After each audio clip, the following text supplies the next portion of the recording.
Excellencies, distinguished delegates, good morning. The session will begin shortly. Please kindly take your seats. Thank you.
Excellencies, distinguished delegates, good morning. Welcome to day 4 of the 81st Economic and Social Commission for Asia and the Pacific. The session will commence shortly. Please kindly take your seats. Thank you.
Excellencies, distinguished delegates, the meeting is called to order.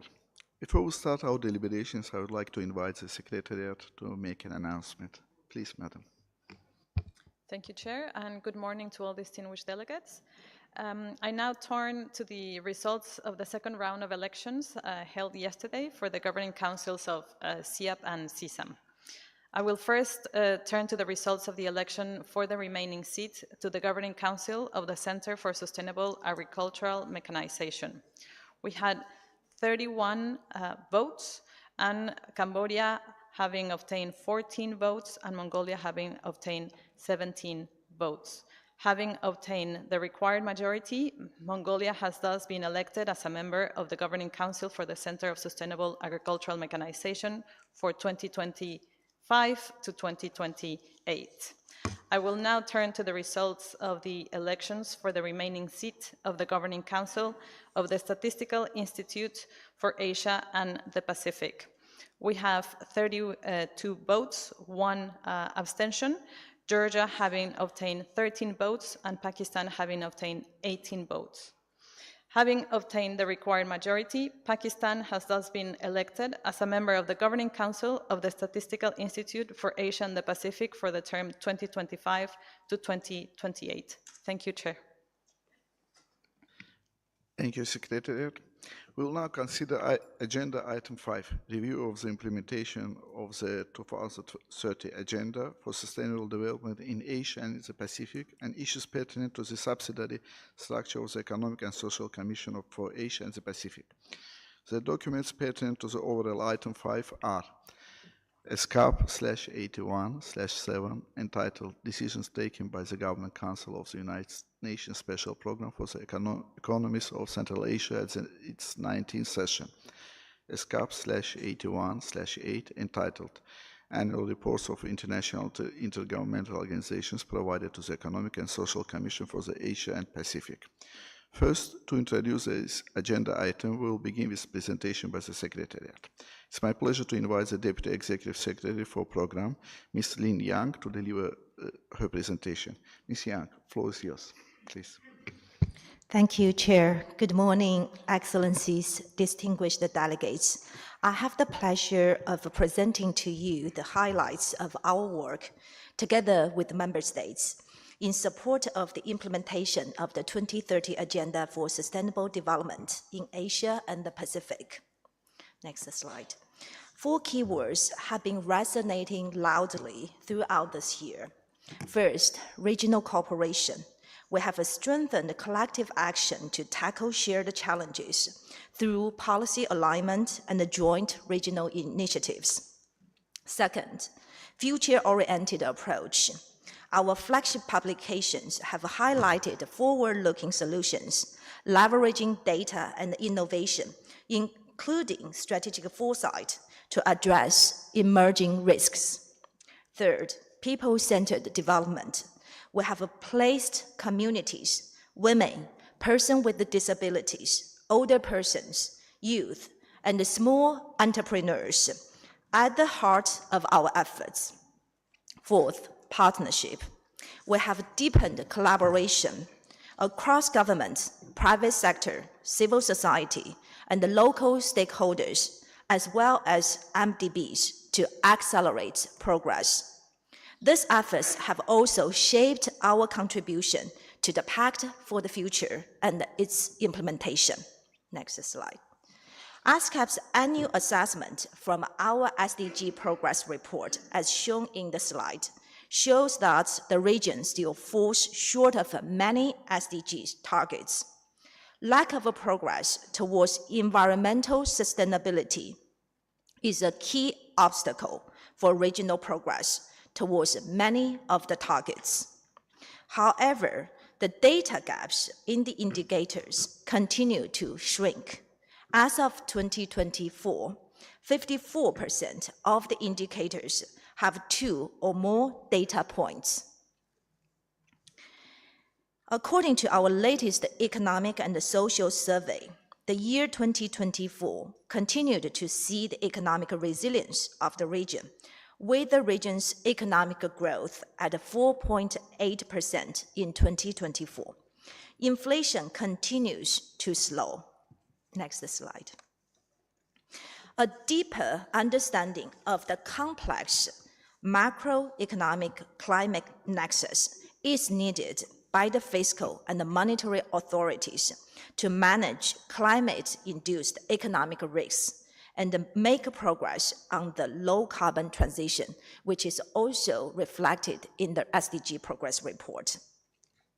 Among the key challenges for our region are rising global trade tensions and economic uncertainties, as well as the slowdown in labor productivity growth. Our recent research highlights the need to upgrade our sectors, green our value chains, and promote inclusive regionalism. This will require a fundamental policy shift in thinking and frameworks. Next slide. In social development, the region is making slow but steady progress in efforts to implement nationally appropriate social protection systems and the measures for all by 2030. Despite the progress, social protection systems in Asia and the Pacific are underfunded. The region invested 12% of the GDP in social protection, well below the global average of 19.3%. We also need to put social development at the center of the overall development strategy. Next slide. We continue to work to implement the Regional Action Plan program on air pollution. We also support the regional voluntary initiative for ocean-based climate actions, including through blue carbon ecosystems. As shown on the table, many nationally determined contributions identify city-level sectorial actions. The Secretariat works for localizing climate actions at the city level on the promotion of localizing SDGs, including through voluntary local review. Next slide. The Asia-Pacific region remains the most disaster-prone area in the world. Since the Commission met last year, we have contextualized transformative disaster risk resilience at the level of the 5 subregions, proposing ways and means of bringing early warning systems to all for the specific needs of the subregions and the communities to mitigate risks and build resilience. Next slide. Here in the region, we have supported the development of national and the local roadmaps for the SDG 7 to support the energy transition. At the regional level, the regional roadmap on power system connectivity continues to prioritize regional collaboration towards an interconnected grid, such as in ASEAN. We have developed the Critical Energy Transition Minerals Toolkit to support member states in managing their energy transition. An emerging focus in the region is around sustainable cooling in the context of improving energy efficiency. We have been working to support the development and the implementation of national cooling plans to reduce burdens on energy systems. Next slide. The challenge of urban mobility is reflected on this year's Commission theme. Rapid urbanization, low accessibility, and the low mode share of public transport led to growing transport emissions.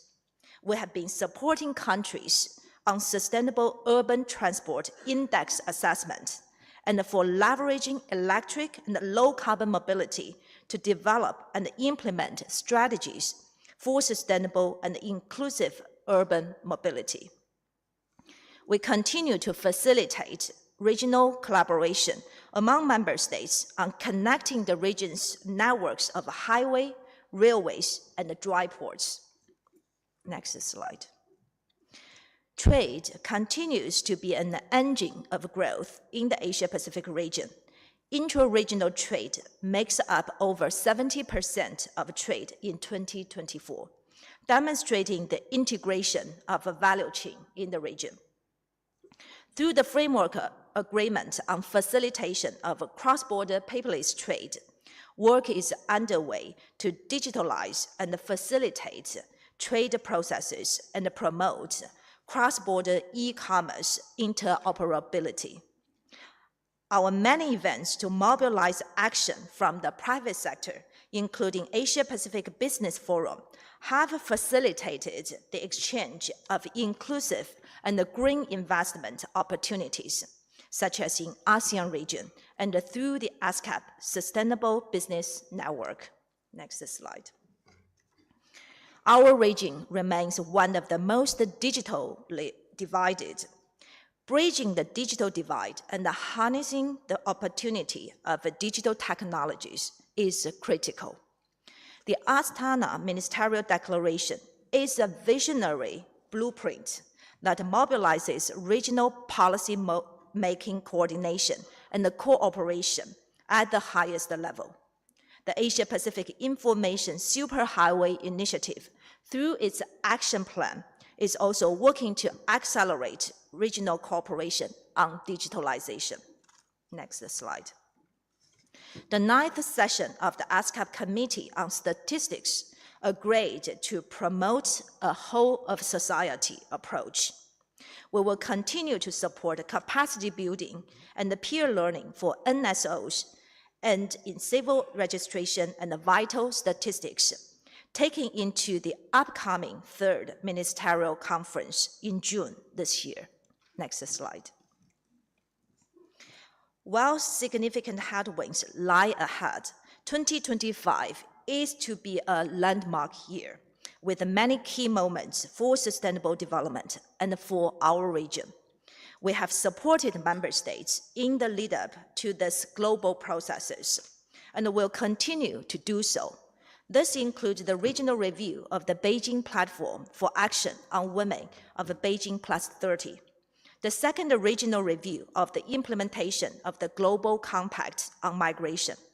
We also organized a regional consultation in preparation for the 4th International Conference on Financing for Development and the regional multi-stakeholder dialogue for the 2nd World Social Summit. We look forward to the deliberations of the Commission to further guide our work to achieve our shared ambition and goals. Thank you so much. Thank you. Thank you, Ms. Yang. Let us proceed to agenda item 5A, Asia-Pacific Forum on Sustainable Development. The report of the forum is contained in document ESCAP/RFSD/2025/6 and the summary of roundtable discussion in ESCAP/RFSD/2025/6/additional 1. We shall begin with a brief statement from the chair of the 12th Asia-Pacific Forum on Sustainable Development. May I now invite the conference room officer to play the video message from the chair of the 12th Asia-Pacific Forum on Sustainable Development, Mr. Suman Bedi, Vice Chairman of NITI Aayog of India. Excellencies, distinguished delegates, it has been an honor to serve as chair of the 12th Asia-Pacific Forum on Sustainable Development held between 25th and 28th February in Bangkok on the theme, Advancing Sustainable, Inclusive, Science and Evidence-Based Solutions for the 2030 Agenda for Sustainable Development and its Sustainable Development Goals for Leaving No One Behind in Asia and the Pacific. The key messages of the forum were that progress towards the Sustainable Development Goals in Asia and the Pacific is off track and must be accelerated through strengthened national commitment, increased investment, and solutions that address the region's diversity and promote more responsible consumption and production and ensure a just transition. Strong regional cooperation on financing for development, digital transformation, and intergenerational equity, backed by inclusive access to technology, building upon the Pact for the Future, can enable countries to turbocharge progress towards the goals. Certain new themes emerge. Sustainable lifestyles, inspired by Prime Minister Narendra Modi's Lifestyle for Environment initiative, launched with the UN Secretary General in India in 2023, the forum stressed promoting responsible consumption. Second, harnessing domestic savings. With most economies reliant on household savings to finance their investment, governments must strengthen financial regulation and financial literacy to ensure security and safety of household investment decisions. Third, regional knowledge sharing. Countries must collaborate, particularly on skilling programs and universal healthcare delivery, given the region's diverse demographic needs. The forum hosted 5 parallel roundtables on Sustainable Development Goals 3, 5, 8, 14, and 17, which reviewed achievements towards each goal and suggested areas of engagement. 57 events were organized with the contribution of member states, UN agencies, and other stakeholders. The forum served as a powerful reminder of our shared commitment to the Sustainable Development Goals. To achieve sustainable development, urgent accelerated actions are required, supported by strong national ownership that is complemented by sustained international cooperation. I thank you. Thank you, sir. I now open the floor for statements. I would like to urge all speakers to adhere to the time limit of 3 minutes. Distinguished delegates, today we have 10 agenda sub-items to go through, and I will be strict with the timekeeping so that we ensure we hear from all the delegations. I remind all delegates that longer statements can be sent to the Secretariat and will be circulated. I count on the understanding and support from all delegations to ensure that we are able to finish deliberations on time and that every delegation has a chance to speak. To request the floor, delegations may raise a flag, counter flag. The floor open, please.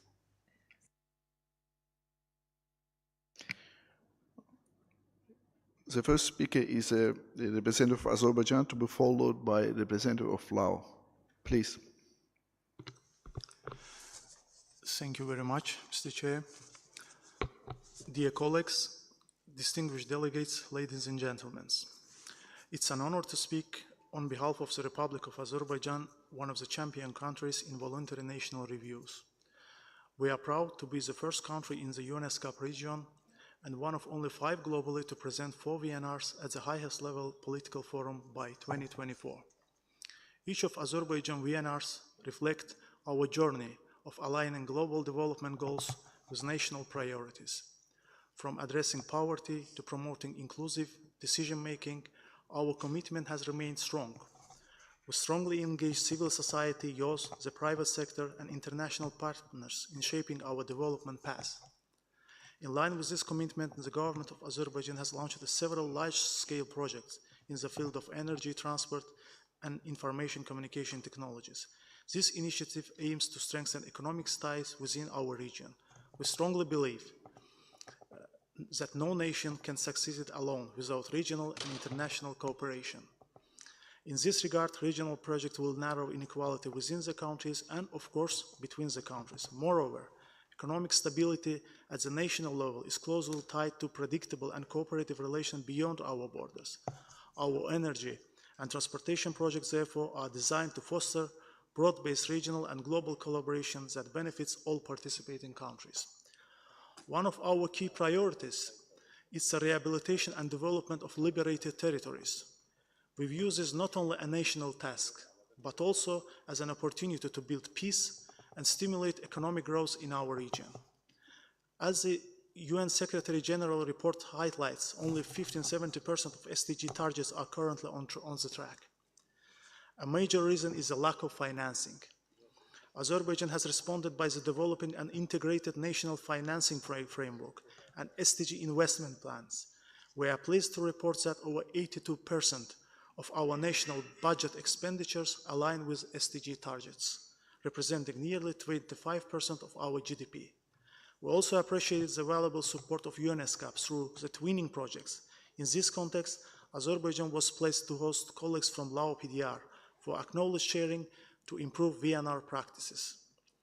We strongly believe such partnerships are essential for mutual learning and progress. Finally, Azerbaijan remains deeply committed to sustainable development and welcomes continued collaboration with our partners for a better and more resilient future.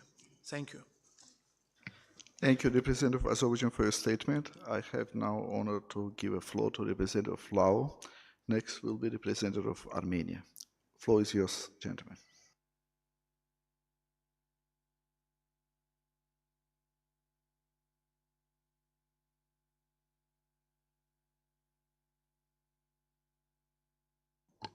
Oh, I'm sorry. Honorable Chair, distinguished delegate, at outset on behalf of the Lao delegation, I would like to express our appreciation to ESCAP for the present on the summary report highlighting recent progress made on the implementation of the ESCAP resolution and the report on the APFSD. My delegation concur with the main finding. Allow me to share some of our view in this regard. The Lao highlight value the APFSD as important, inclusive, and multi-stakeholder platform in enhancing regional cooperation, sharing experience, and good practice toward implementation the 2030 agenda and preparation for the HLPF and implementation of the Pact of the Future.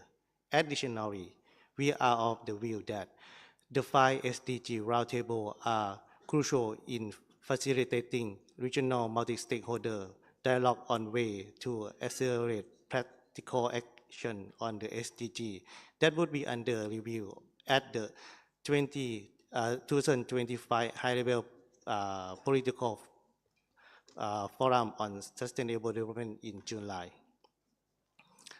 Last year, in 2024, the Lao PDR successfully submit its third VNR and greatly benefit from this regional platform, particularly the VNR training program with Azerbaijan organized by ESCAP. The program provides us with valuable opportunity to learn from each other and exchanging with colleagues from the government of Azerbaijan and experts from agencies, including the UN, international organizations, and institutions on crucial topics that are carefully tailored to our shared interest on the implementation of the 2030 agenda at national level, including on SDG, localization, monitoring, finance, e-government, and digital economic.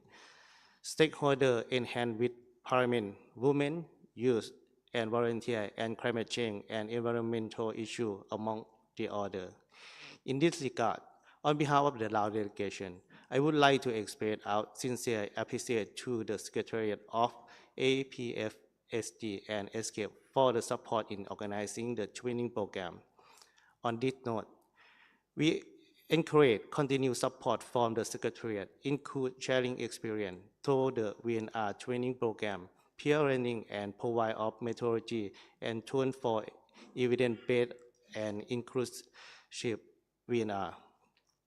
Allow me to conclude by state that our endeavor for sustainable development future can only be realized when we put people in the heart and priority of our development effort.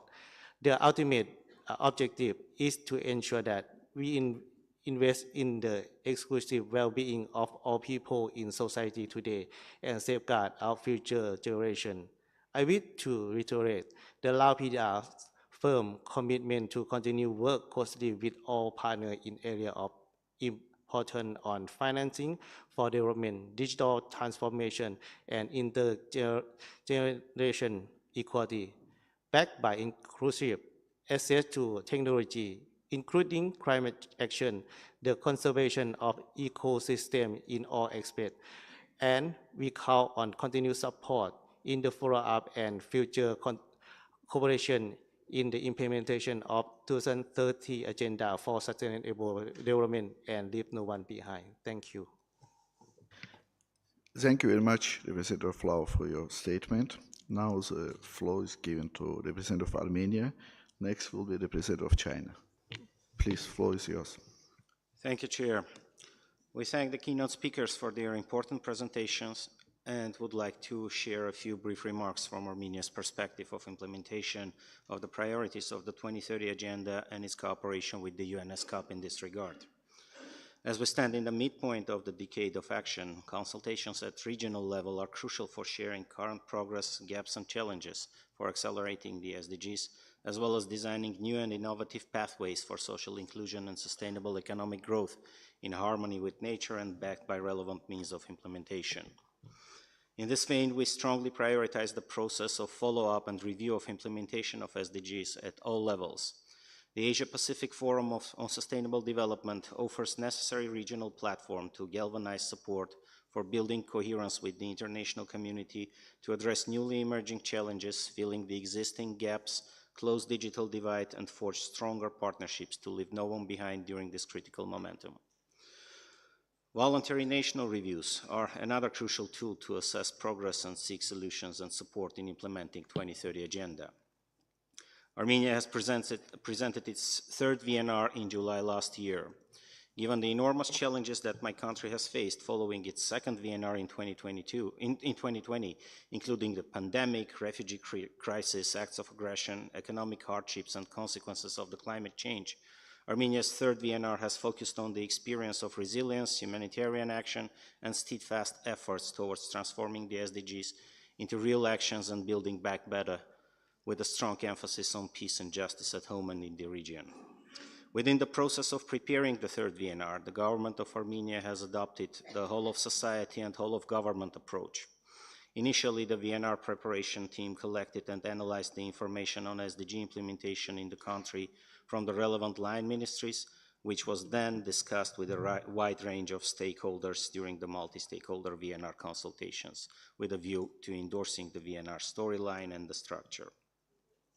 Recognizing the importance of the data and evidence-based information, the quantitative data analysis was at the center of the evaluation of progress and regress in the process of SDG implementation in Armenia.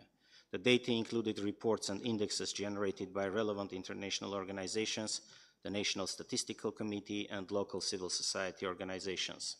Additionally, the ESCAP conducted supplementary data analysis to provide insight into which groups are further ahead and which are further behind in various SDG indicators. Also, ESCAP initiated a twinning program between Armenia and Nepal to facilitate the peer learning and experience exchange.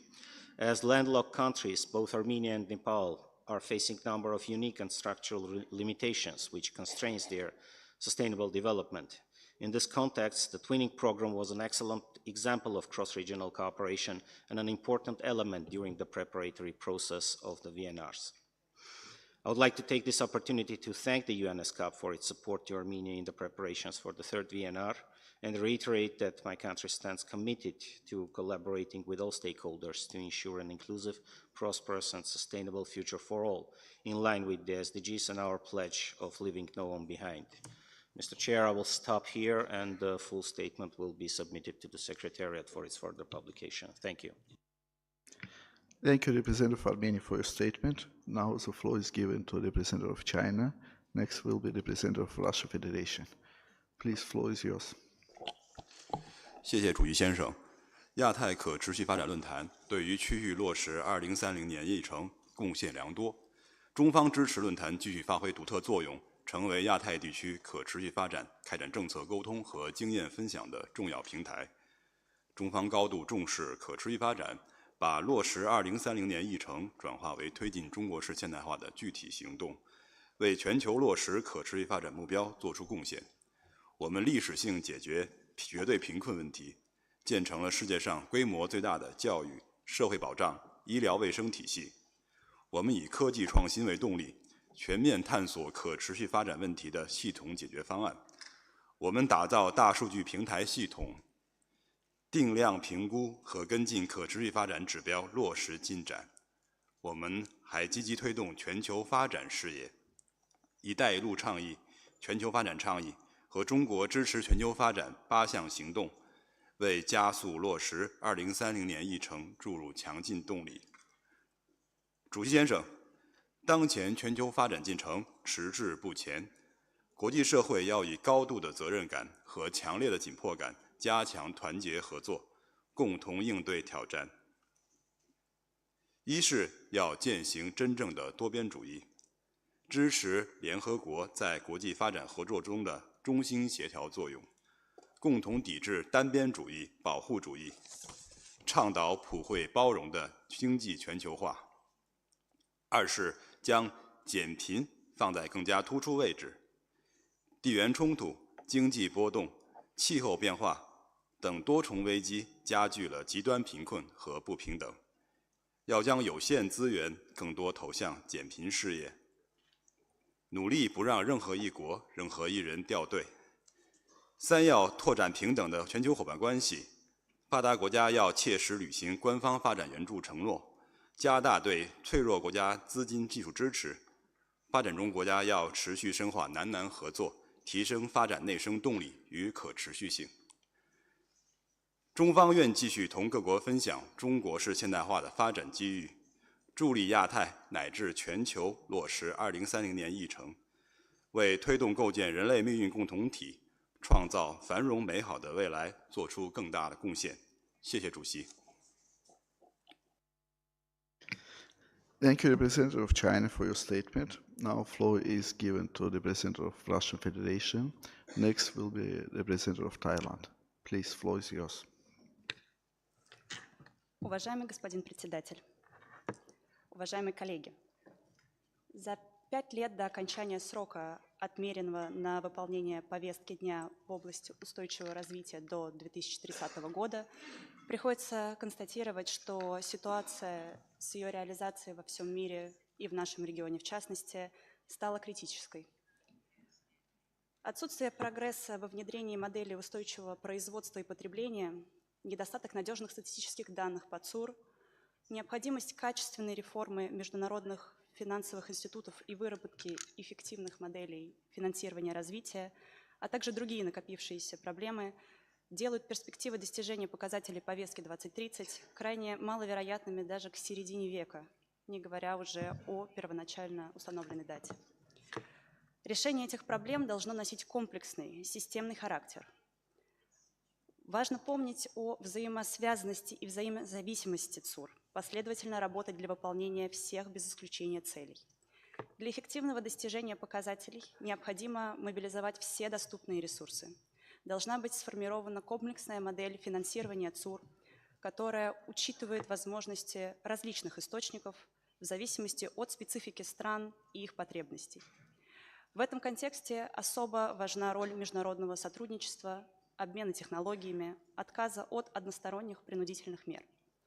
И, конечно, во главе угла стоит вопрос об обеспечении подлинной политической приверженности продвижении концепции устойчивого развития во всех ее аспектах. Российская Федерация остается твердо приверженной усилиям по реализации положений повестки 2030. Приветствуем работу секретариата ESCAP по налаживанию всеохватного регионального диалога по проблематике устойчивого развития ВТР и оказанию содействия заинтересованным странам региона в достижении ЦУР. Хотели бы обратить внимание на ряд отдельных аспектов деятельности комиссии в период после проведения 80-й сессии. Прошедший год ознаменовался активной работой ESCAP в области социального развития с высоким уровнем вовлеченности гражданского общества на этом направлении. Хотели бы подчеркнуть в этой связи, что одной из основных задач секретариата должно быть обеспечение четкого разграничения прерогатив государственных и негосударственных субъектов в соответствии с принятыми в ООН и, в частности, в ESCAP процедурами и правилами работы. Приветствуем проведение на площадке ESCAP 13-го международного форума по энергетике для устойчивого развития. Полагаем полезной интенсификацию диалога между различными региональными экономическими комиссиями ООН не только на энергетическом треке, но и на других направлениях, представляющих взаимный интерес. В сфере сотрудничества в области транспорта призываем секретариат способствовать обеспечению своевременного и инклюзивного процесса разработки проекта следующего этапа региональной программы действий по развитию устойчивого транспорта ВТР. Актуальной является задача развития межрегиональной связуемости. На статистическом направлении отмечаем утвержденную на прошлой сессии Комитета по статистике замену его групп и сообществ специалистов-практиков на более гибкие целевые группы. Надеемся, что подобные инновации действительно будут способствовать повышению эффективности работы комиссии, комитета, простите, с учетом особой роли статистических данных в оценке прогресса в достижении ЦУР. Уважаемый господин председатель, ESCAP представляет собой уникальную площадку для налаживания сотрудничества и выстраивания объединительной повестки между странами АТР для достижения устойчивого развития. Призываем эффективно задействовать ее потенциал, сообща искать и находить решения для всех стоящих перед нами вызовов. Благодарю за внимание. Thank you, Representative of Russia, for your statement. Now the floor is given to the President of Thailand, and next will be the President of Bangladesh. Please, floor is yours. Thank you very much, Mr. Chair. Thailand appreciates the presentation by Madam Deputy Executive Secretary on the progress on the implementation of the 2030 Agenda for Sustainable Development in the Asia-Pacific region, and the briefing by the chair of the 12th APSFD earlier. Thailand recognizes the important role of the APFSD as a convening platform for stakeholders to share their views on the implementation of the 2030 Agenda and the SDGs. Thailand wishes to underscore 3 issues highlighted at this year's APFSD that should be taken into account to accelerate more effective progress towards the SDGs. First, we must ensure that development efforts are balanced across all dimensions, be they social, economic, or environment. Second, we must ensure equitable development through inclusive science and evidence-based solutions. We need to leverage the use of data to assess needs, track progress, identify gaps, as well as for informed policy and decision-making. We are pleased to share that earlier this year, Thailand launched the SDG dashboard to assess progress on SDG implementation in the country and to provide up-to-date status on each goal. Third, we need to foster multi-stakeholder partnerships. Thailand remains committed to advancing North-South, South-South, and triangular cooperation as key modalities to accelerate SDG attainment. Sustainable development means that the needs of the present generation are met without compromising those of future generations. We need to enhance the role of youth as partners, co-creators, and decision makers in the 2030 Agenda and beyond. Mr. Chair, national commitment is crucial for achieving the SDGs, and that is why we emphasize the importance of adopting a whole of government and whole of society approach to development. In this regard, Thailand is firmly committed to the 2030 Agenda for Sustainable Development. This year, Thailand will present the 3rd Voluntary National Review at the High-Level Political Forum in July. For us, it is not just a report of our progress on SDG implementation. It is a reaffirmation of our commitment to multilateralism, inclusivity, sustainability, and shared responsibility. I thank you. Thank you, Representative of Thailand, for your statement. Now the floor is given to the Representative of Bangladesh. Next will be the Representative of Nepal. Please, floor is yours. Mr. Chair, distinguished delegates, good morning. Despite global economic disruptions, climate challenge, and emerging crises, Bangladesh remains dedicated to ensuring inclusive and resilient growth. Bangladesh is on track to achieve its historic graduation from the least developed country category by 2026, a milestone that brings promising opportunities for trade, investment, and broader economic growth. Our development journey has already delivered significant results. Extreme poverty declined to 5.6% in 2022, thanks to targeted social safety net programs aligned with SDG 1. We have achieved near universal primary school enrollment at 98% and gender parity in secondary education. Women's participation in the labor force has increased to 41.4%, supported by gender-responsive budgeting initiatives. Now, nearly the entire population has access to electricity, with over 20 million rural households benefiting from solar home systems. Distinguished delegates, while Bangladesh has achieved significant progress, pressing challenges still persist. Natural disasters such as cyclone, floods, and salinity intrusion cost us an estimated 1.32% of GDP annually, displacing populations and reversing gains in food security and health. More than 51.5% of our urban population live in slums, placing immense pressure on water, sanitation, and waste management system. Limited fiscal space and capacity constraint continue to impede effective localization of the SDG. The adverse impact of climate change, including rising sea levels, extreme weather events, continue to threaten our urban and rural communities. To address these challenges, Bangladesh emphasized enhanced regional cooperation, knowledge sharing, and increased access to climate finance. We call upon our development partner to support the establishment of a fair and accessible climate financing mechanism to assist vulnerable nations in their adaptation and mitigation efforts. Only 3.7% of our 12 billion adaptation need has been made. We call for streamlined access to the loss and damage fund and debt for climate swaps to protect vulnerable economies. Furthermore, technology transfer and capacity building initiatives will be crucial in accelerating our transition to a green economy. Mr. Chair, Bangladesh stands at a critical juncture on the path of LDC graduation while simultaneously facing profound climate risk. Our climate prosperity plan and national adaptation plan offer a clear vision for resilience, but we cannot walk this path alone.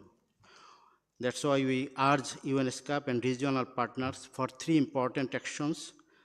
Firstly, advocate for fair and predictable access to climate finance across the Asia Pacific. Secondly, promote technology transfer in renewable energy and sustainable urban infrastructure. And finally, strengthen multilateral platforms to address transboundary challenges like marine pollution, and cross-border migration. Ladies and gentlemen, in the spirit of prosperity for all, let us reimagine development as a collective endeavor. Together we can turn vulnerabilities into opportunities and build a future where no one is left behind. Thank you for your kind attention. Thank you, Representative of Bangladesh, for your statement. Now the floor is given to the Representative of Nepal. Next will be Representative of Japan. Please, floor is yours. Honorable Chair, distinguished delegates, ladies and gentlemen, thank you very much for giving me the floor. Nepal has aligned the 2030 Agenda for Sustainable Development in our national policies, plans, and programs since its adoption. The 16th Development Plan, along with the long-term vision of prosperous Nepal, happy Nepali, and the vision of the good governance, social justice, and prosperity for the plan period, which will shape the outcomes by balancing the synergies and trade-off in the SDG implementation. Also, Nepal is going to organize a multi-stakeholder dialogue forum, the Sagarmatha Sambad, the Everest dialogue with the overarching theme of climate change, mountains, and the future of humanity next month. Nepal acknowledges the value of Asia Pacific Forum on Sustainable Development, APFSD, as an important, inclusive, multi-stakeholder regional platform to increase the regional cooperation, networking, and share the good practices towards implementing the 2030 Agenda in the regions and preparation for the high-level political forum and implementation of the Pact for the Future. We would like to express the sincere appreciation to ESCAP for the rigorous work on APFSD and voluntary national review, especially the opportunities for sharing and learning on national voluntary review. To date, Nepal has conducted the 3 VNRs in 2017, 2020, and 2024, which has played a significant role in accelerating the implementation of 2030 Agenda for Sustainable Development in various ways. Mr. Chair, also, Nepal greatly benefited from the VNR training program with Armenia, providing a unique peer learning and cooperation opportunity. We encourage the continuous support from the Secretariat, including the sharing the experiences through VNR training program, peer learning, and provision of methodologies and tools, including for SDG assessment and implementation. Additionally, we note the value of SDG roundtables to facilitate the regional multi-stakeholder dialogues on the ways to accelerate the actions on the SDGs and would be under the review of the 2024 High-Level Political Forum on Sustainable Development. We resolve to strengthen the regional cooperation on financing for development, digital transformation, and intergenerational equity backed by the inclusive access to technology, climate action, conservation of ecosystem, mountains, and oceans. We reaffirm to leave no one behind, put the people at the center of our efforts, and reach the furthest behind first by bridging the financing gap, investing in inclusive national social protection, and universal health coverage. Our focus should be on advancing the gender equality and equity, building a resilient and inclusive workforce, especially women and youth, and accelerating the inclusive and sustainable economies through climate change adaptation and nature-based solutions. I thank you all. Thank you. Thank you, Representative of Nepal, for your statement. Now, floor is given to Representative of Japan. Next will be Representative of Indonesia. Please, floor is yours. Thank you, Mr. Chair. Ladies and gentlemen, it's my honor to share with you today Japan's commitment and actions in advancing the implementation of the 2030 Agenda. Since 2016, we have established a comprehensive framework under the leadership of our Prime Minister, who heads the SDG Promotion Headquarters, which brings together all relevant ministries and agencies. As part of this effort, we developed the SDGs implementation guiding principles as a mid to long-term national strategy to achieve the SDGs. These principles were most recently updated in December 2023, and we continue to work diligently under this framework to drive progress towards our common goals. We regard the APFSD as an excellent opportunity, not only to gather insights into the progress and processes of ESCAP member states in achieving the SDGs, but also to share Japan's expertise, experiences, and the potential for international collaboration. Going forward, we aim to actively engage with multi-stakeholders to ensure inclusive and impactful participation. This year is particularly significant for us. For the third time following our reviews in 2017 and 2021, we are conducting a voluntary national review to evaluate our progress in achieving the SDGs. We look forward to presenting our findings and insights at the UN High-Level Political Forum this July. Through this forum, we hope to share our progress and efforts in implementing the 2030 Agenda and achieving the SDGs with the international community. Together, let us build a more sustainable and inclusive future for all. Thank you.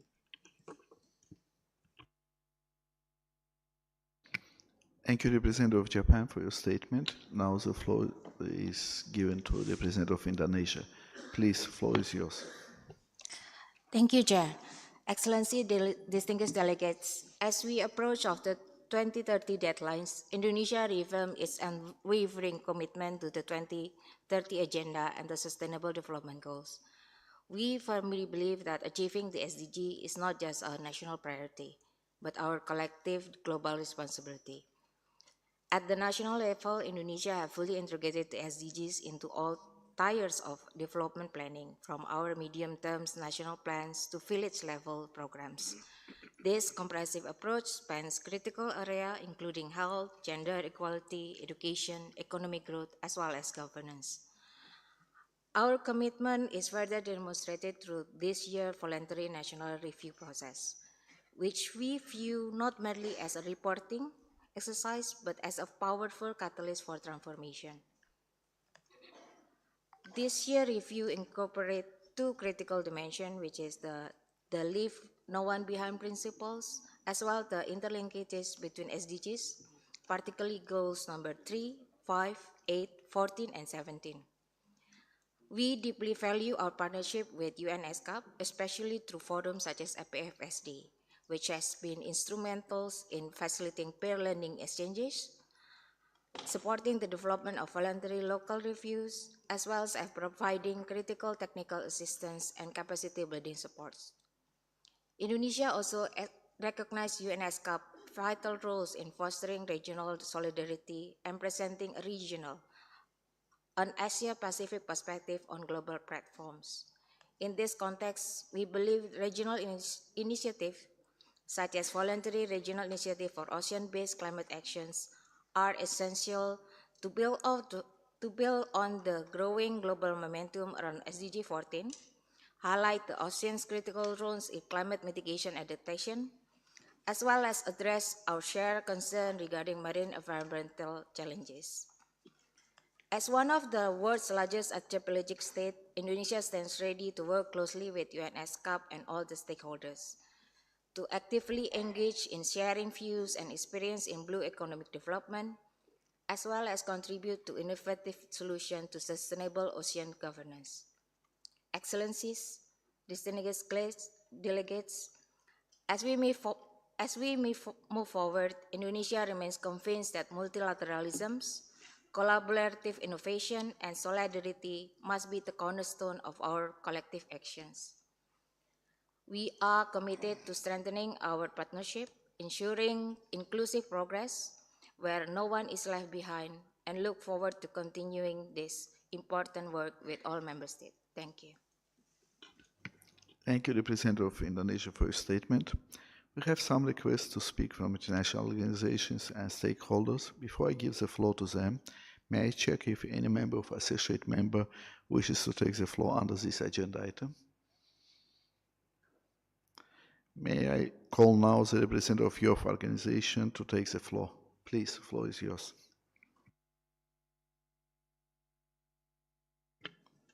Thank you, Chair. Excellencies, distinguished delegates, ladies and gentlemen, thank you very much to the ESCAP and the ESCAP for giving youth the opportunity to speak and engaging us in the APFSD. My name is Prem Rajasurang Wongkasamunkon, and I am the APFSD Youth Representative.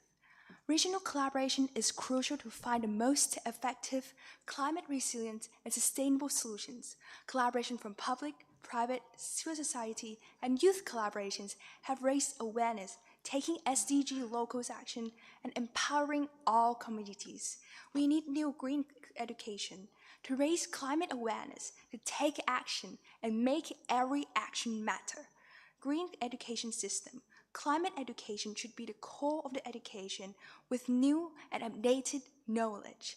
Adapt our urban to green building that can fight with climate change, that is ready for flooding, that is ready for storm, ready for earthquake, rain bomb, and ready for the air pollution. Artificial intelligence and smart energy system, empowering the grid and optimizing the energy efficiency and big data driven for city analysis. Law and regulation to protect you and I, to protect our health, and law to decarbonize the industry from polluting wastewater, air pollution, and bring back the green environment.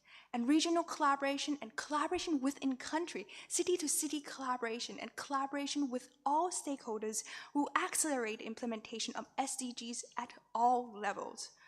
We are here at the United Nations Conference Center. We need the united power of all nations to take action on climate crisis challenge, United Nations collaboration, and united the early warning system one for all. It's a significant challenge for the mankind to survive this crisis. United heart and united mind, and you and I have the same breath. We need sincere cooperation in technology, in finance, knowledge transfer, and climate action, and to make our world to be the safe place and safe home. Thank you. Thank you, Representative of your organizations. Would any other delegations like to take floor under this agenda item? I see none. So allow me to take the agenda item 5B pertaining to social development. May I first invite the Director of Social Development Division, Mr. Srinivas Tata, to briefly introduce the documents pertinent to this agenda item. Mr. Tata, the floor is yours.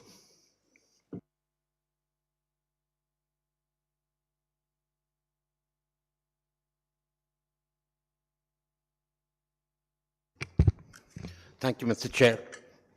It is my honor to introduce the documents pertinent to item 4B on social development.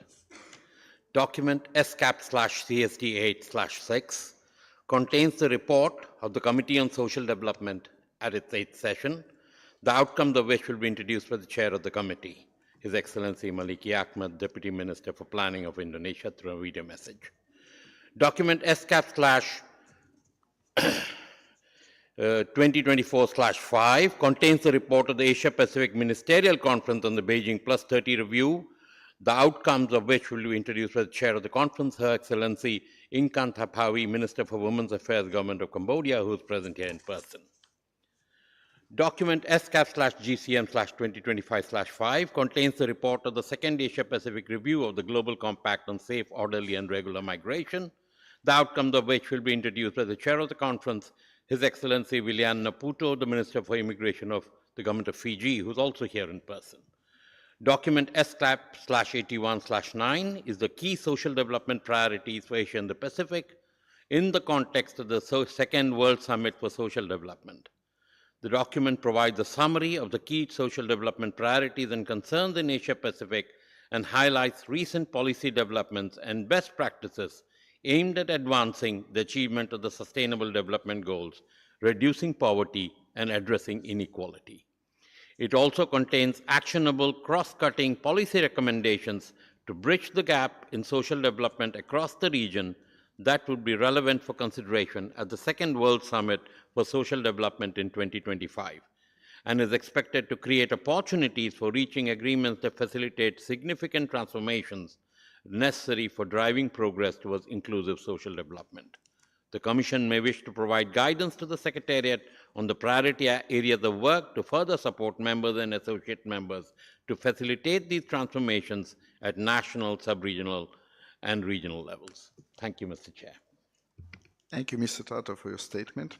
May I now invite the conference room officer to play the video message from the chair of the 8th session of the Committee on Social Development, His Excellency Mr. Malik Ahmad, Deputy Minister for Population and Manpower, National Development Planning Agency of Indonesia. Very good morning, ladies and gentlemen, distinguished guests.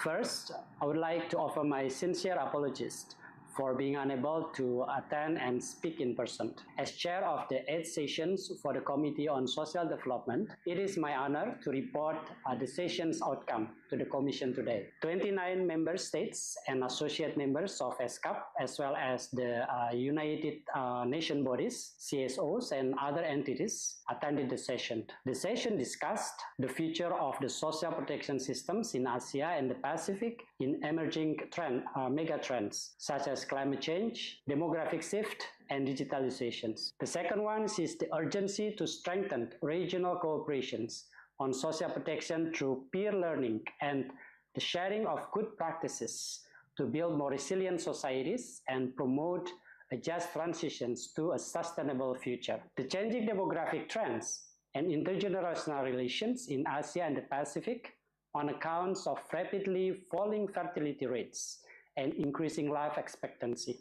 The sessions also shared information across countries on actions taken to support the implementations of the Jakarta Declarations on the ASEAN and the Pacific Decade of Persons with Disabilities. The Committee on Social Development has successfully arrived and adopted 4 decisions for the attentions of the commissions. The committee requested the Secretariat to support members and associate members in strengthening their capacity to develop inclusive policies that can address rising poverty, unemployment, and widening inequalities. The committee reinforced its commitments to implementing the action plan to strengthen regional cooperations on social protections in Asia and the Pacific, and requested the Secretariat to support members and associate members in its implementations and its strengthening their national capacity.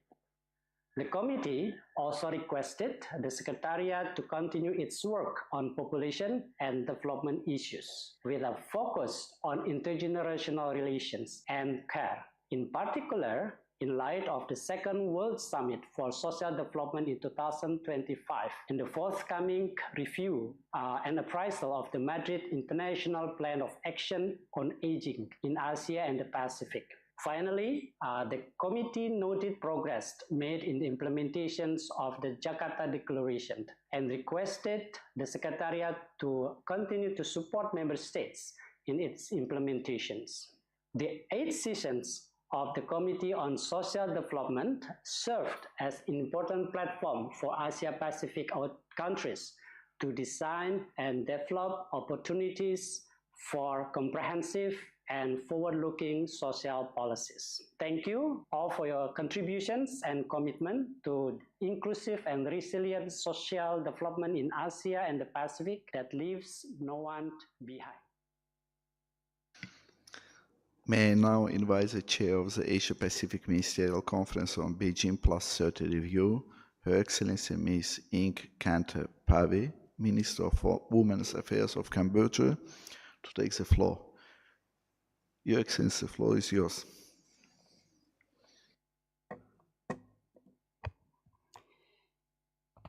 Honorable Chair, Excellencies, distinguished delegates, the Asia-Pacific Ministerial Conference on the Beijing Plus 30 review held in November 2024 brought together over 1,000 participants, including representatives from 46 members and associate members of ESCAP, 250 civil society organizations, and 20 intergovernmental organizations and UN entities.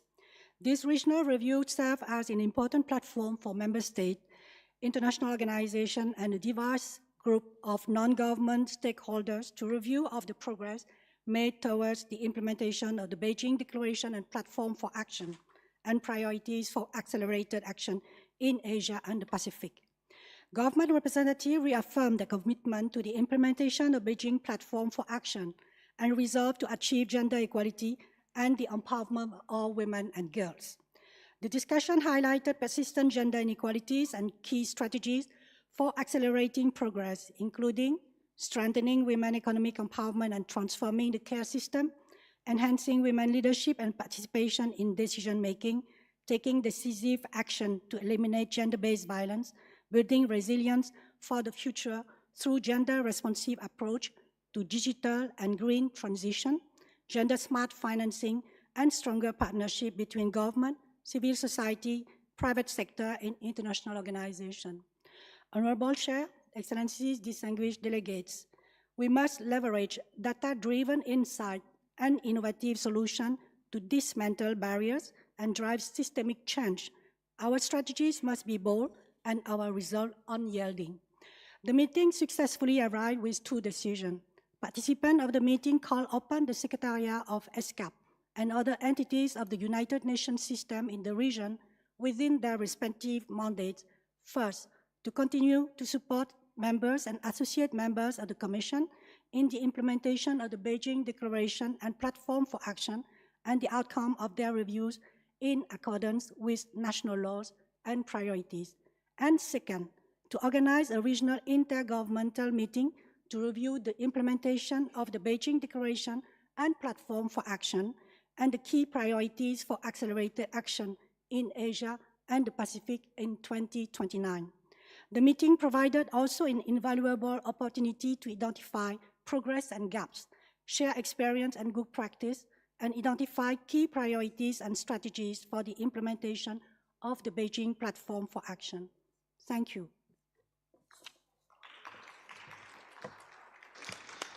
Thank you, Your Excellency.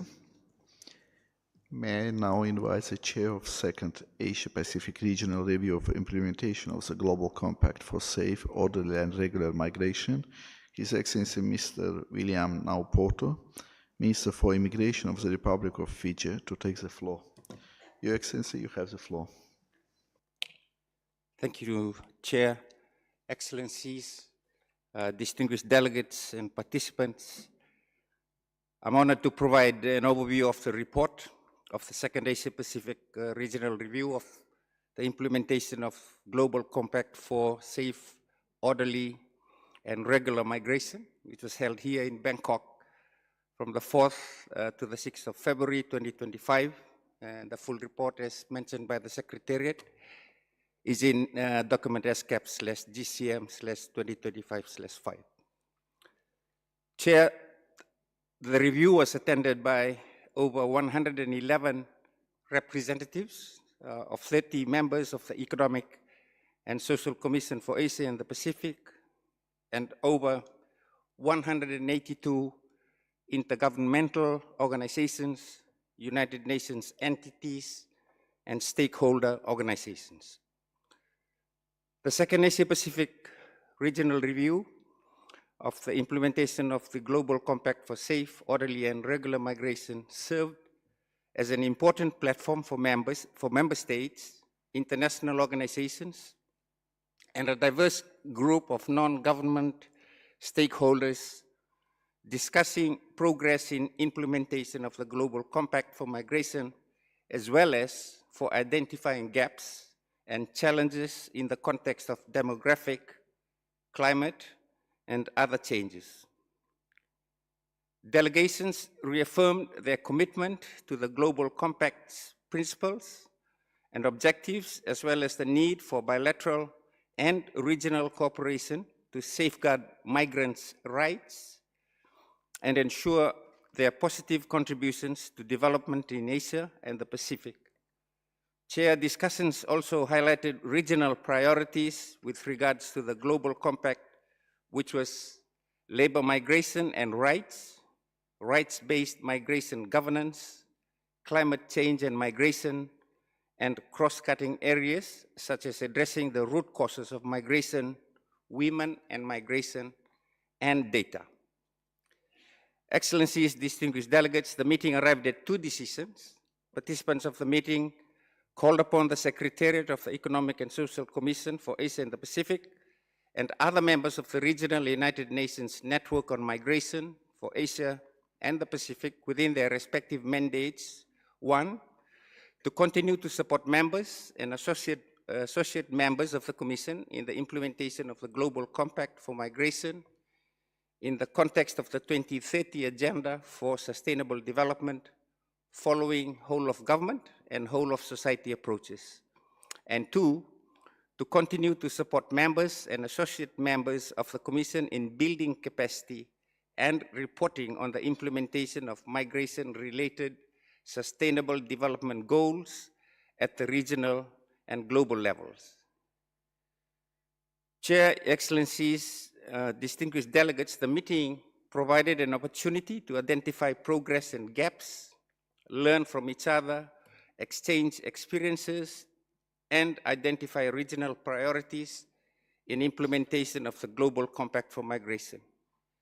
Speaking on behalf of the entire Bureau and the meeting in general, we look forward to informing participants at the International Migration Review Forum in 2026 about the Asia-Pacific Regional Review and bringing regional voices to the global level. Thank you, Chair. Thank you, Your Excellency. Allow me to open the floor for statements. I will ask all speakers to adhere to the time limit of 3 minutes, please.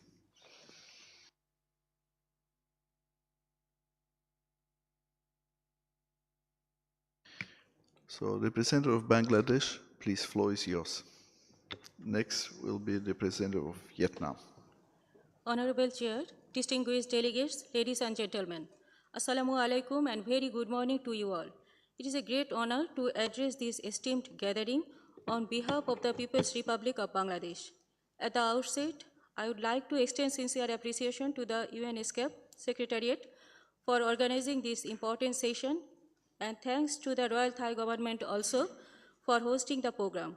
Honorable Chair, Bangladesh, as a fast-growing economy and one of the most densely populated countries in the world, places the highest importance on inclusive social development as the foundation for a resilient and sustainable future.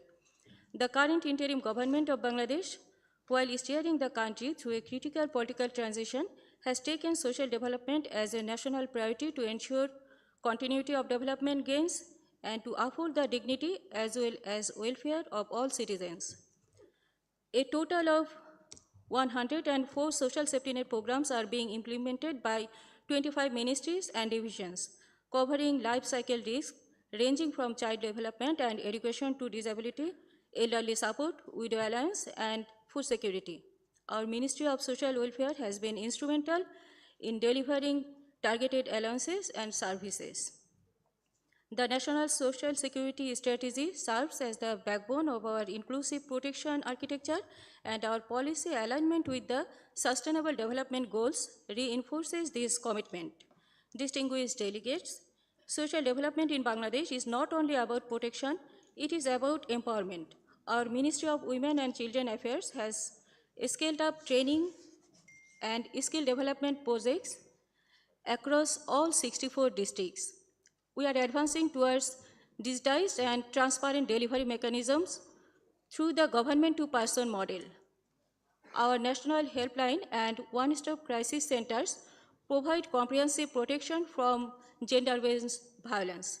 However, challenges remain in ensuring adequate human resources, especially in remote areas, and in addressing social stigma that often discourages victims from seeking support. Bridging the digital divide is also essential to ensure equitable access to these services across all regions. Excellencies, as Bangladesh aspires to graduate from LDC status in 2026, regional cooperation will play a critical role. Going forward, we seek enhanced technical support and regional collaboration in the following areas: strengthening urban social protection systems through integrated digital platforms, capacity building for local governments to deliver inclusive urban services, innovative financing for social development projects targeting the urban poor, regional learning and policy dialogue to gender responsive urban planning and inclusive social policies. We ask ESCAP to continue its steadfast cooperation and technical assistance in supporting Bangladesh and other member states to build a just, inclusive, and resilient Asia-Pacific. Thank you all for your patience. Thank you, Representative of Bangladesh, for your statement. Now I would like to give a floor to the Representative of Vietnam. Next will be Representative of China, please. Please, floor is yours. Mr. Chair, distinguished delegates, Asia and the Pacific has long been a key driver of global economic growth. However, the region continues to face significant challenges in achieving inclusive social development. These include a rising poverty rate, growing income inequality, persistent gender disparities, and even regional development, and the accelerating pace of population aging. Mr. Chairman, the implementation of MDGs, SDGs, and now the Pact for the Future has been always integrated into our national development policy. They demonstrate our strong and enduring commitment to sustainable development, in which social progress and equality are essential and indispensable components. After 4 decades of reform and renovation, Vietnam has made considerable progress in advancing social development. Nevertheless, we recognize that there remains much to be done. We have initiated many targeted programs supporting vulnerable populations, particularly those in remote areas. We have recently introduced tuition-free education for all students at public elementary, secondary, and tertiary institutions. We are expanding social housing for low-income population and increasing social and health insurance coverage. We are also proactively preparing for the challenges associated with an increasingly aging population. Mr. Chairman, as we are moving forward the Second World Summit for Social Development this November, ESCAP member states should engage in deeper discussions to identify and implement effective solutions for overcoming both persistent and emerging barriers to social development. Allow me to share a few reflections. First, we should fully leverage our regional platforms to exchange best practices and experiences in designing effective social policies, particularly in the face of new and evolving challenges. We also have much to learn from one another in terms of mobilizing resources for social development while maintaining a balance with economic growth and environmental sustainability. Second, it is essential to promote the development of inclusive and responsive social protection system that adapt to the region's changing demographic landscape, particularly in relation to population aging and rapid urbanization.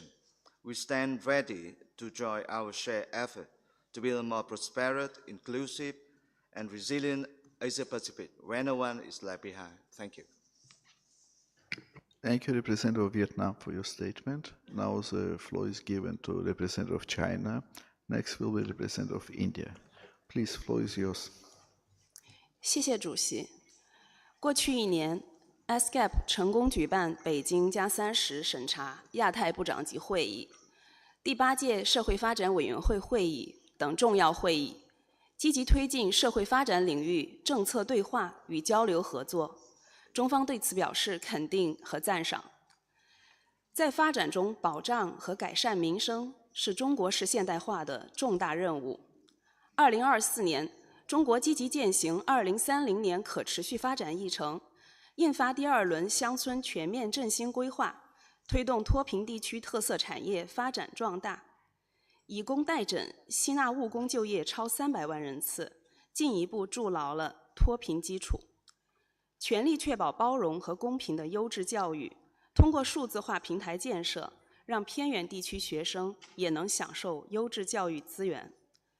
持续完善社会保障体系，全国居民人均可支配收入同比实际增长5.1%，基本医疗保险已经覆盖13.3亿人。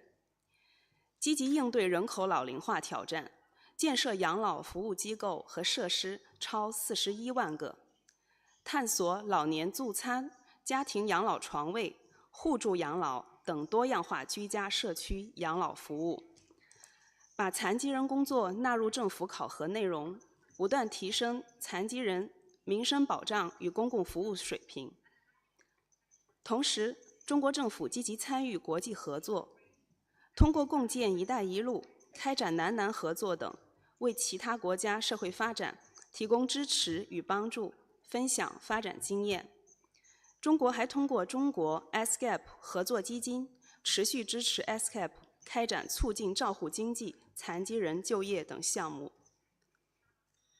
尊敬的主席、各位代表，为携手应对挑战，推动区域社会发展，我们应当坚持以人民为中心的发展思想，继续加大对社会发展的投入，提升公共服务可及性和质量。我们应当完善社会救助、养老保障等体系，增强弱势群体抵御风险能力，促进社会公平与包容，为所有人创造平等发展机会。我们应当通过科技创新与应用，提升社会发展水平。我们应当加强区域合作与交流，分享社会发展经验，以最佳实践。2025年下半年，中国将再次召开全球妇女峰会。中方欢迎并期待与各方一道再次聚首北京，共商全球妇女事业发展大计。中方也期待与各国一道回顾进展，直面挑战，携手努力，为共同应对挑战，提升地区整体社会发展水平，做出不懈努力，贡献更大力量。谢谢。Thank you, Representative of China, for your statement. And now the floor is given to the Representative of India. Next will be the Representative of Japan. Please, floor is yours. Thank you, Mr. Chair. The global community faces significant hurdles in achieving the 2030 Sustainable Development Goals, making it crucial to intensify our focus on social economic advancement that prioritizes people's needs and well-being. India's approach to social development involves diverse strategies aimed at poverty reduction and livelihood security, better access to affordable quality healthcare and education, and skill enhancement. India has modernized service delivery systems through digital public infrastructure. We have leveraged the Aadhaar model, providing unique identification number to each citizen, and adopted direct benefit transfer to ensure last mile delivery of essential services to the intended beneficiary. For global good, India is happy to share its digital public infrastructure. Poverty being a multi-dimensional issue, a range of tailored schemes are being implemented to address various dimensions of poverty to provide access to clean energy for cooking, clean water and sanitation, and affordable housing. India has launched the world's largest digitally operated cashless and paperless healthcare initiative known as the National Health Protection Scheme, or Ayushman Bharat, which is benefiting 360 million people in India. As we observe the 30th anniversary of the landmark Beijing Declaration and Platform for Action this year, India is committed to collectively review progress, identify cross-sectional challenges, and prioritize action for accelerating progress on achieving gender equality in the 12 critical areas of concern. In this direction, in 2023, the Parliament of India passed the Constitution 106th Amendment Act 2023, Nari Shakti Vandan Adhiniyam, marking a historic milestone in its national journey to foster women's equitable representation in public life at all levels of the country's federal structure. India has also strengthened the ecosystem for tackling gender-based violence through legislative and schematic interventions with survivor-centric expansive laws on domestic violence, women's safety at workplace, including in the informal sector. A robust network of over 800 one-stop centers covering entire geography have been created to provide integrated support and assistance to women affected by violence and in distress. I thank you, Chair. Thank you, Representative of India, for your statement. Now the floor is given to Representative of Japan. Next will be Representative of Thailand. Please, floor is yours. Thank you, Mr. Chair. At the Committee for Social Development, Japan has expressed its support for Decision 3, which calls for the continued engagement of the Secretariat on population development issues with a focus on intergenerational relationships. We are pleased that this important topic is expected to be addressed as a theme at the 82nd Commission session. As a nation addressing the triple challenges of disaster risk reduction, population aging, and rural revitalization, Japan stands committed to sharing its knowledge and experiences as a front-runner in tackling these very challenges that are likely to beset a large portion of this region. We believe that by contributing our insights and fostering collaboration, we can support collective efforts towards sustainable and inclusive development. Furthermore, note that this year marks the 5th anniversary of the adoption of the UN Security Council Resolution 1325 on Women, Peace and Security, or WPS. Japan, together with Norway, assumes the role of co-chair of the WPS Focal Points Network and held its capital-level meeting in Tokyo just this February. We hope to continue to lead discussions towards concrete actions to promote the WPS agenda, noting the important roles women play in peace mediation and in addressing emerging issues such as responses to natural disasters, AI, and cybersecurity. We're also committed to prioritizing children's rights and interests in order to create a children-centered society. In April 2023, Japan established the Children and Families Agency to centralize the coordination of children-related policies so that they are positioned at the core of our society. This agency works to ensure our children grow up as healthy, independent individuals through the improvement of their welfare, healthcare, parenting support, and the protection of children's rights. By consolidating responsibilities previously divided among various ministries, the agency seeks to take a harmonized approach to tackle existing and new challenges for the well-being of children and families.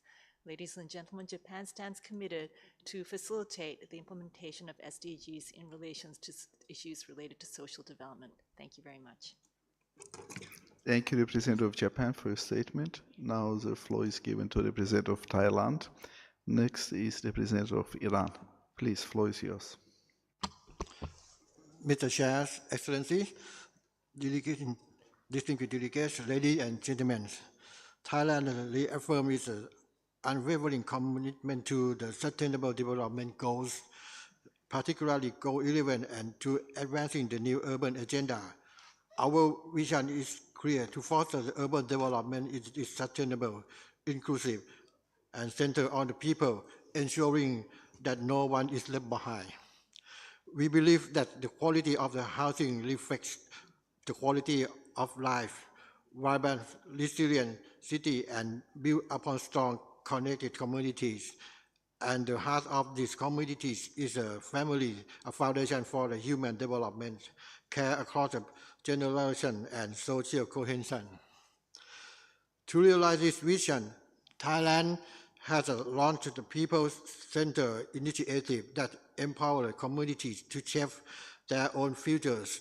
The Ban Man Kong Collective Housing Program enables low-income communities to lead their own housing and infrastructure development. Likewise, the Dindang Urban Renewal Project champions green, inclusive urban living, feature energy efficiency design, universal accessibility, and eco-friendly public space that support both people and the planet. But inclusive cities must also be safe and supportive. This is why we have expanded social protection through the Integrated Services and the Human Security Emergency Management Center, or HUSEC.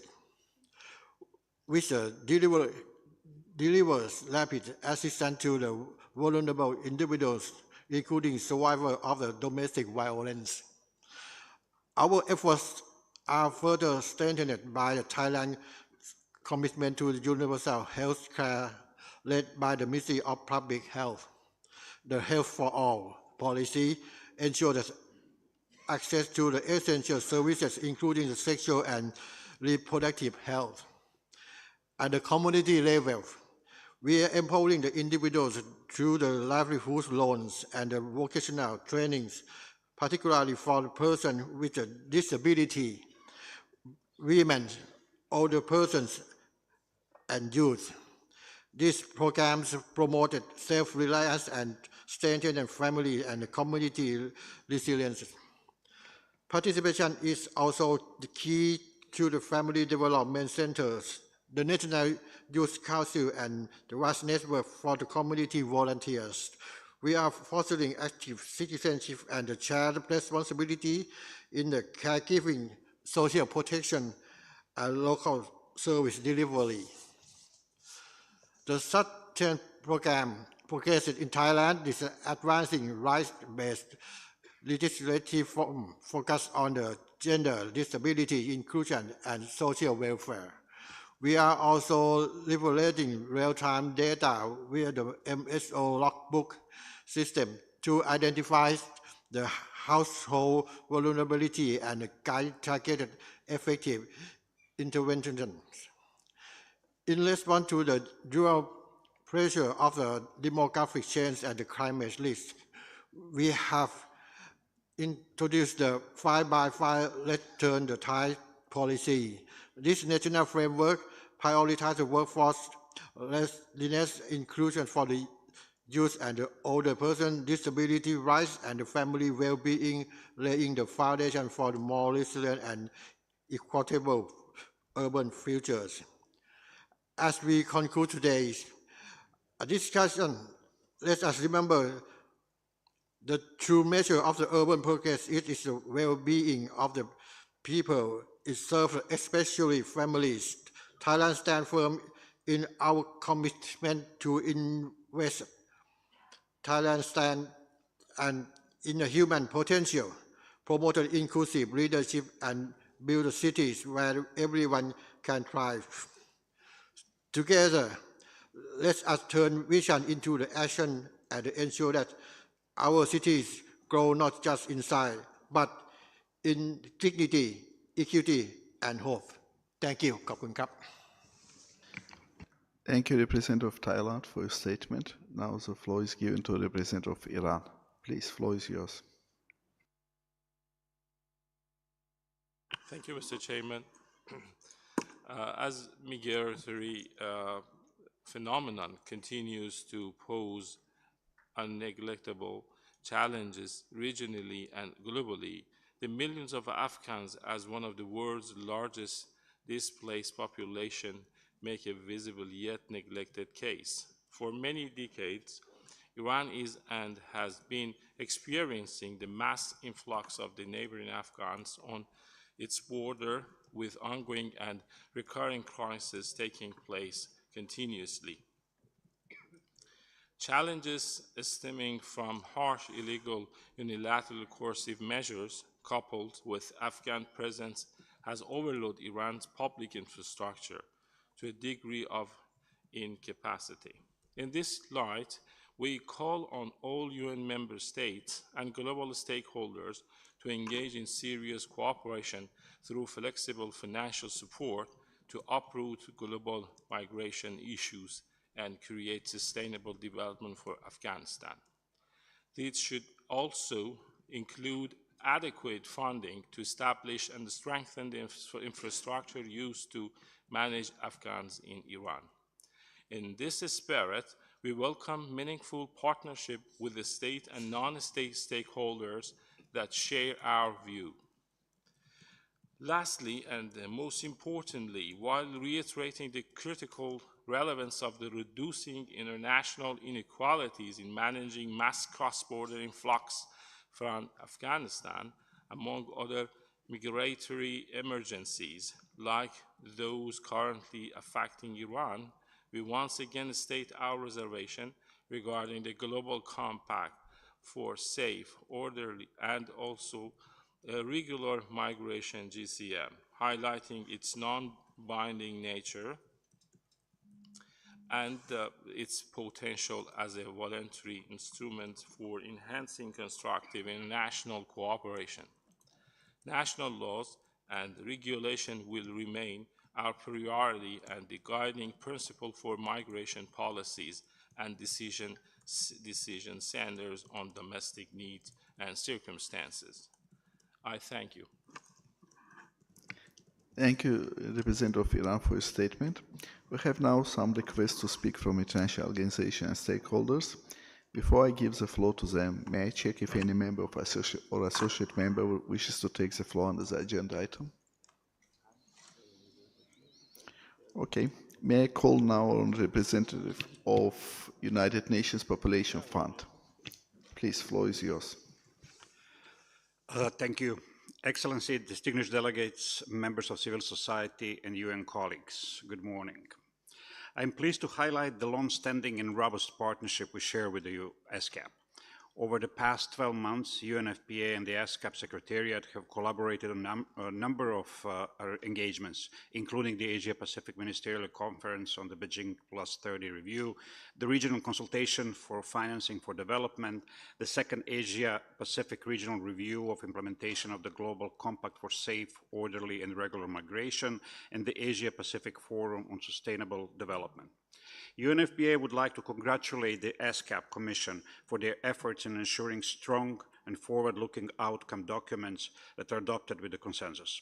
These achievements reflect cooperation to advance common development goals.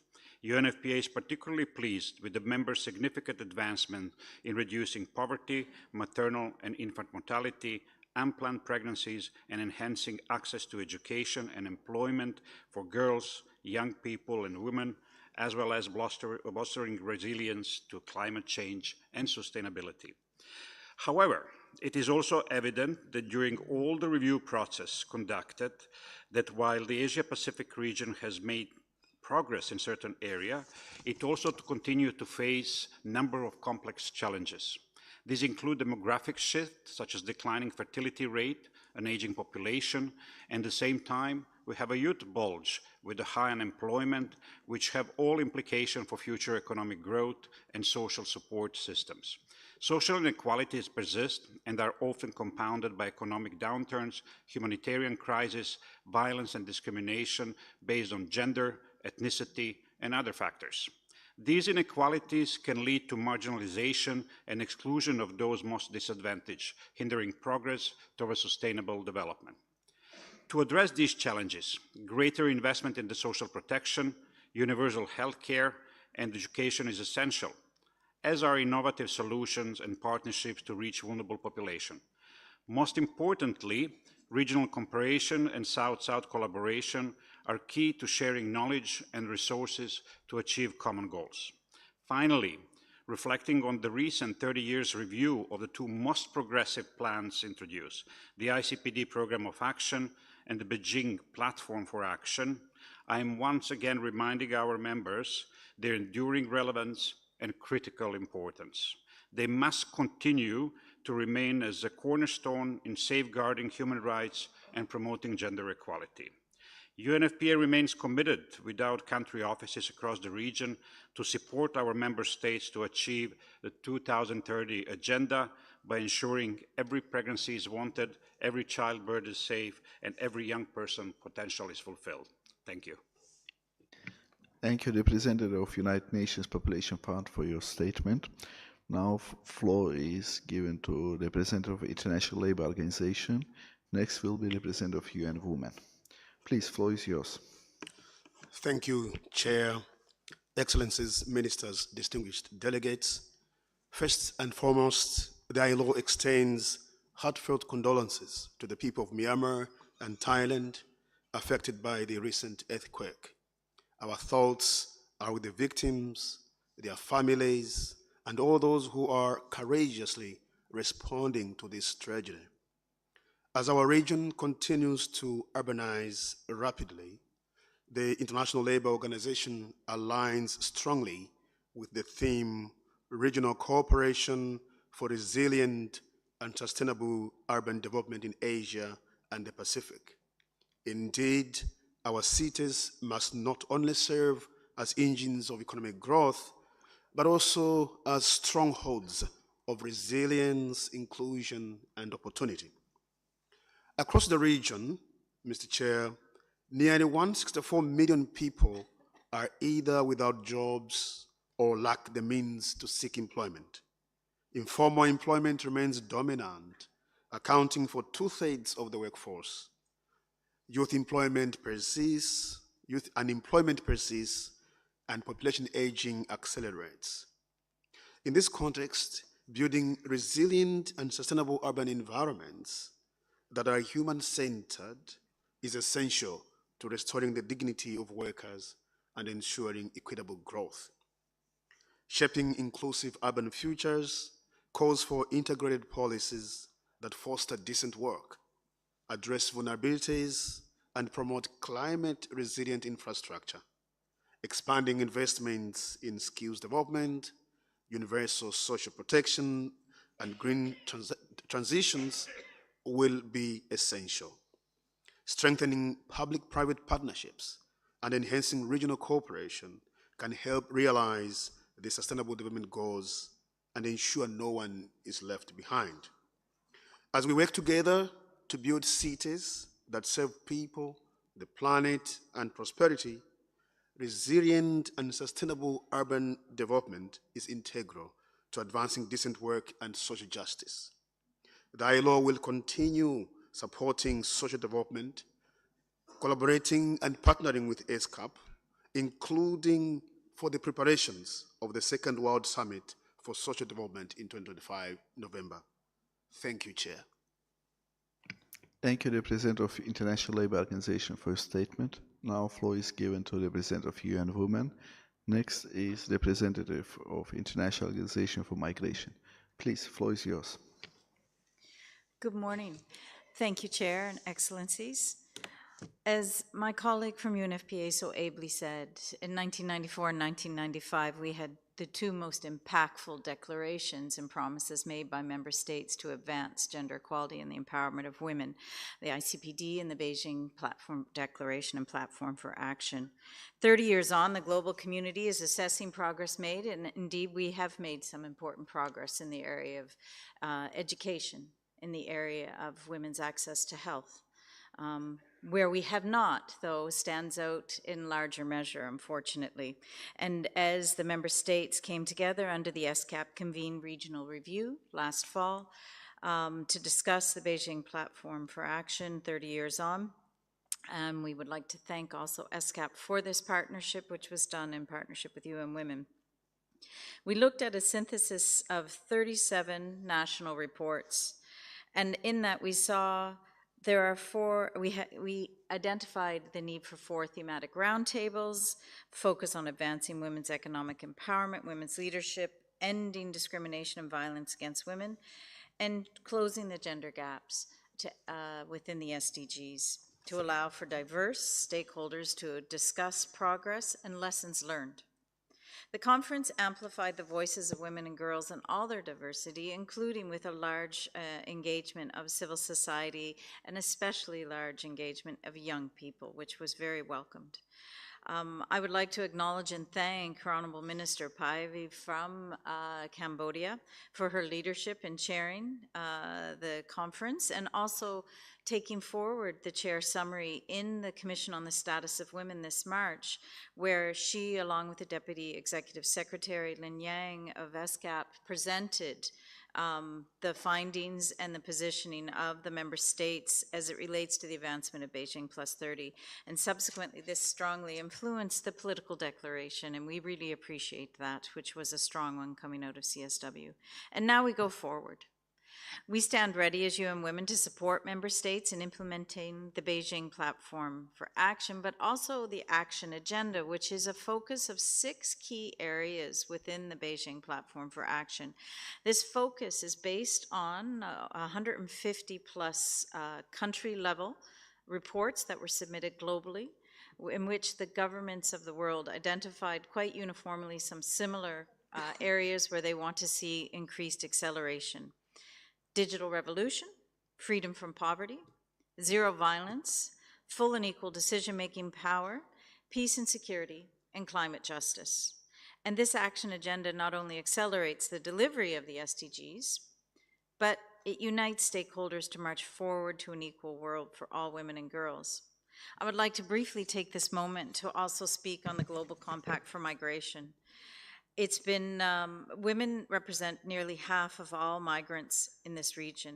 While many work in highly gendered, low-paid, informal, and undervalued sectors, their contributions are essential to the economic and social development of countries of origin, transit, and destination. Many face gender-based discrimination, restricting opportunities for safe and regular migration. Limited decision-making power can push them into irregular, unsafe migration, trafficking, gender-based violence, and exploitation. Evidence shows that gender-responsive policies and programs are critical to respond to these issues.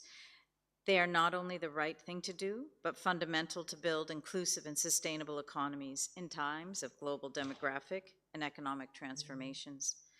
UN Women is committed to continuing its efforts in partnership with the UN system to advance member states' commitments in the area of gender equality and women's empowerment, and we look forward to hearing more from the member states as they go forward. Thank you. Thank you, Representative of UN Women, for your statement. Now, floor is given to Representative of International Organization for Migration. Please, floor is yours. Thank you, Honorable Chair, Excellencies, distinguished delegates. On behalf of the International Organization for Migration and as a coordinator of the United Nations Network on Migration for Asia and the Pacific, it is my distinct honor to address this session. First, I would like to congratulate the Republic of Fiji on Honorable Minister's able chairpersonship for the recent second regional review on the Global Compact for Safe, Orderly, and Regular Migration, and thank all the member states, civil society, and all stakeholders who contributed to the GCM review. As the chair summary reaffirms, our region has made significant strides in implementing the GCM. Member states are aligning migration governance with national development plans, enhancing migration data systems, expanding regular pathways, and upholding migrants' rights. However, challenges remain, from climate-induced displacement to inadequate access to services and decent work, including for women and low-skilled migrants. The chair's summary underscores the critical need for strengthening national and local capacities for achieving migration-related sustainable development goals. For this, the GCM capacity building mechanism and the Migration Multi-Partner Trust Fund must be scaled up with renewed political will and resources. Looking ahead to the International Migration Review Forum next year, the UN Network on Migration stands ready to support member states in sustaining the momentum from the GCM review. Distinguished delegates, let us advance rights-based, gender-responsive, and development-driven migration governance that leaves no one behind. Together, we can realize safe, orderly, and regular migration that benefits all in Asia and the Pacific through a truly whole-of-government and whole-society approach and through regional cooperation. I thank you, Mr. Chair. Thank you, Representative of International Organization for Migration, for your statement. Would any other delegations like to take the floor under this agenda item? I see none. So allow me to take up agenda item 4C on environment and development. May I invite the Director of Environment and Development Division, Mr. Sangmin Nam, to briefly introduce the document pertinent to this agenda item.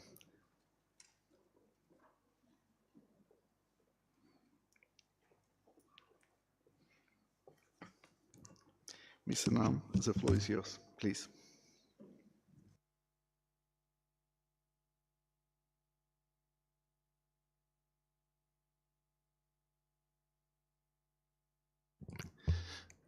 Thank you, Chair.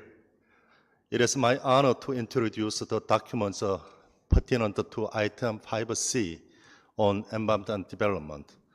Document ESCAP/81/11 on regional cooperation to enhance multi-level action and raise climate ambitions, provide an overview of the interlinkages of urbanization and climate change, requiring stronger multi-level governance between national and local governments, and better integration of climate action in urban planning. As a means of enhancing multi-level governance, the document analyzes urban content in nationally determined contributions, indicating that 67% of regional NDCs include the urban context of energy, transport, waste, and other sectors.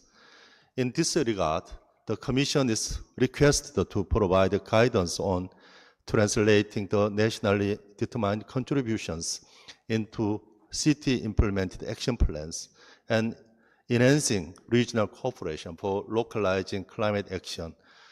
We also look forward to receiving further guidance from members and associated members through the Technical Working Group on Environment and Development. Thank you, Chair. Thank you, Mr. Nam. For the outcome of the 8th session of the Committee of Environment and Development, Mr. Nam, we would like to take the floor. Please, sir. Thank you, Chair. I would like to read out the statement of the Chair of the 8th session of Committee on Environment and Development. It is my pleasure to report on the outcome of the 8th session of the Committee on Environment and Development, held from 16 to 18 October 2024.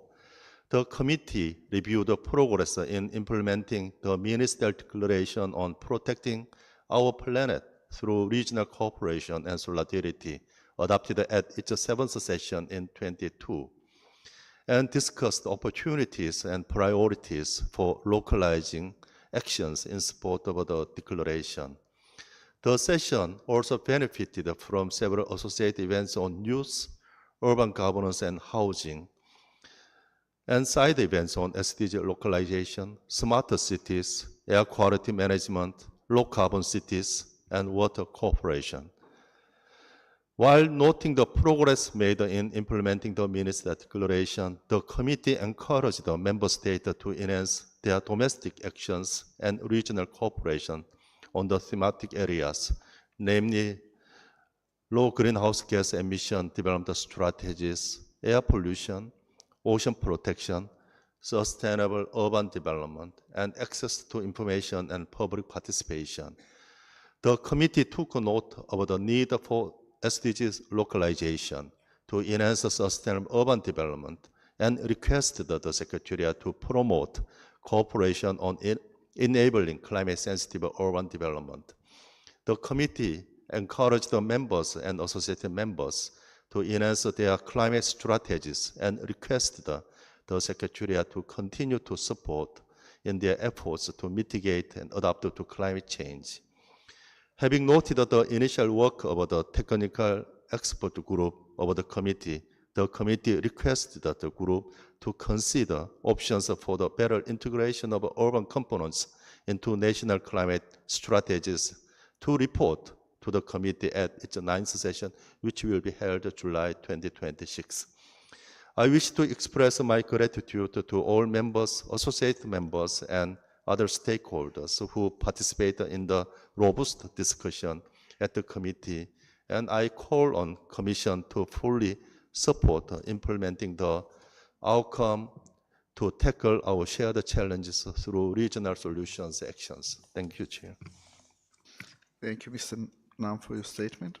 May I now invite the chair of the 20th session of the Governing Council of the Center for Sustainable Agricultural Mechanization, Mr. Anuchit Chamsingh, Director of Post-Harvest Engineering Research Group, Agricultural Engineering Research Institute, Department of Agriculture, Minister of Agriculture and Cooperative of Thailand, to take the floor.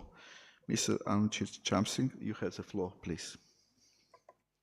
Respected Chair, Excellency, distinguished delegate, As chair of a 20 session of the Governing Council of the Center for Sustainable Agricultural Mechanization, or CSAM, I am honored to brief you on the meeting which was attended by all 9 Governing Council, namely Bangladesh, Cambodia, China, India, Malaysia, Pakistan, Sri Lanka, Thailand, and Vietnam, representatives from Bhutan, Indonesia, Philippines, United States of America, Uzbekistan, and FAO also attend as observer. The Council reviewed the result of CSAM work in 2024 and commend the Center for its achievements.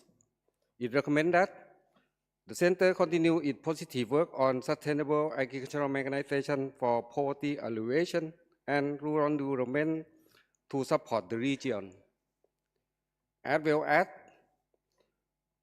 residual management for develop the pilot project into a larger long-term program aimed at to bring about behavioral change with the inclusion of a digital solution and climate smart perspective.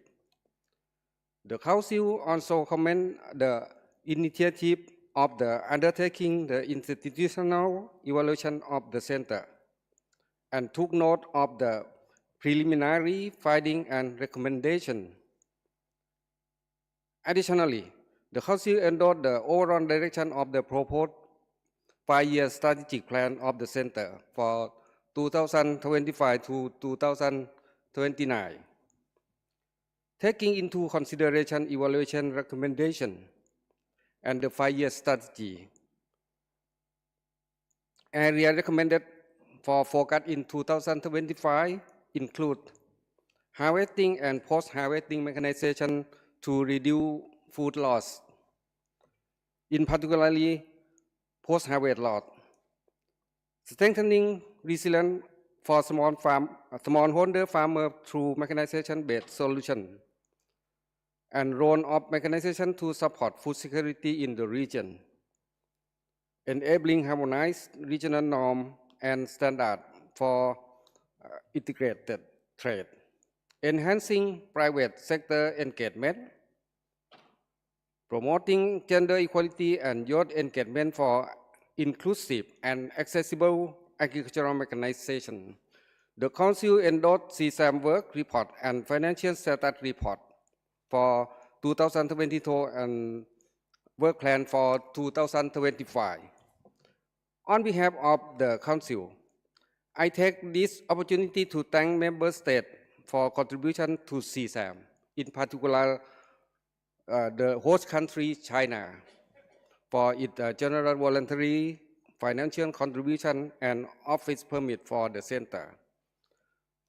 The Council recognized the importance of the sustainable agricultural mechanization to achieve the 2030 agenda and urge on ESCAP members and associate members to support the important work of CSAM, with the further recommendation that member states increase their contribution to the Center to meet the current need of the region. Thank you. Thank you, Mr. Anchi Chamsing, for your statement. Allow me to open the floor for statements. I will ask all speakers to adhere to the time limit of 3 minutes, please.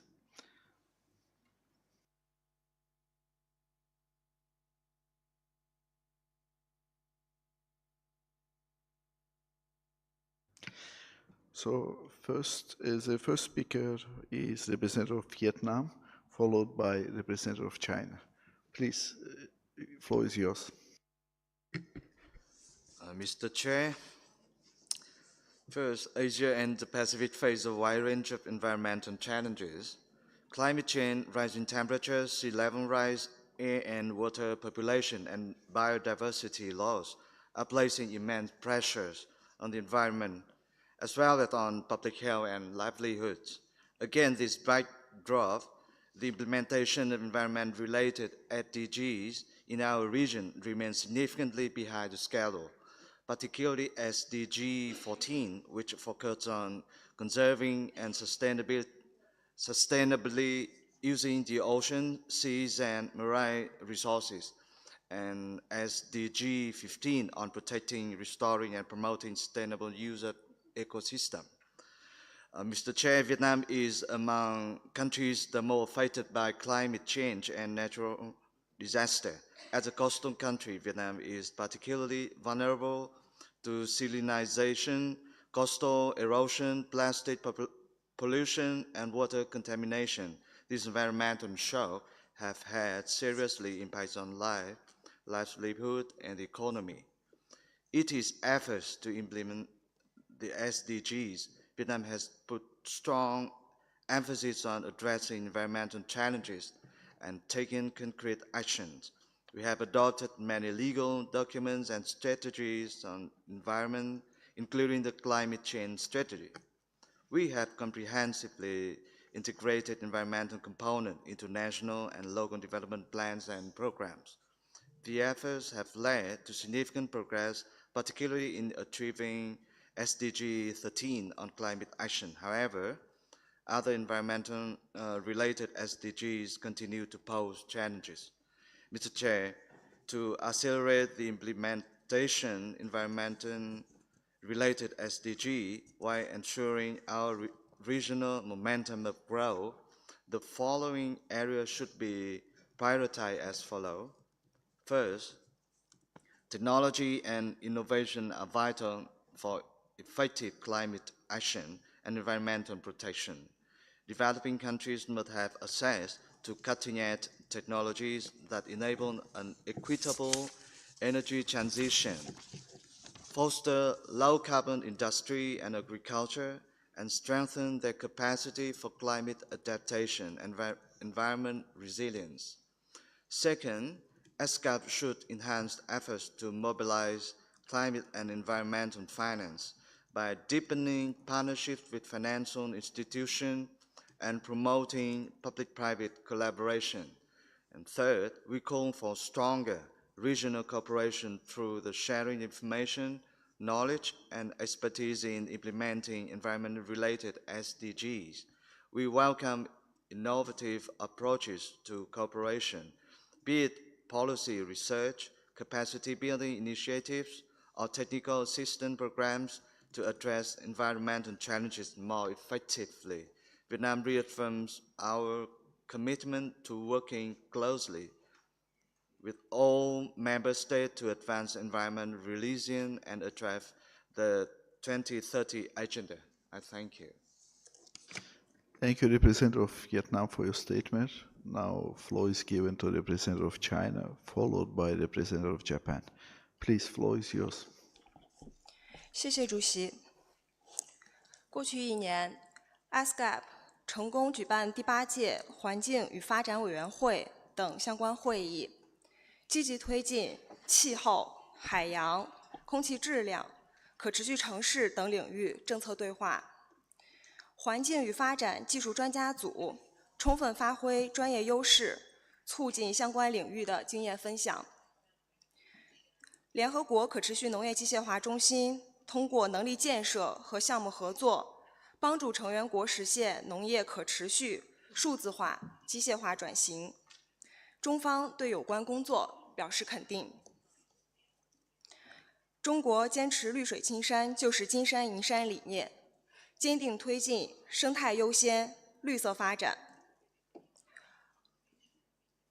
过去一年，全国空气优良天数比例达87.2%，地表水优良水质断面比例达90.4%，森林覆盖率超25%，人工林面积居世界首位。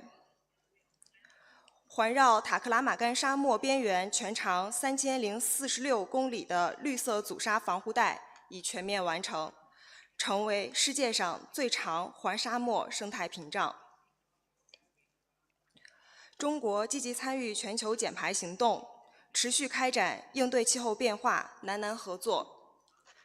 截至2024年11月，中国已与42个发展中国家签署53份气候变化南南合作谅解备忘录，开展了近100个减缓和适应气候变化项目，帮助最不发达国家、非洲国家、小岛国等发展中国家提高应对气候变化能力。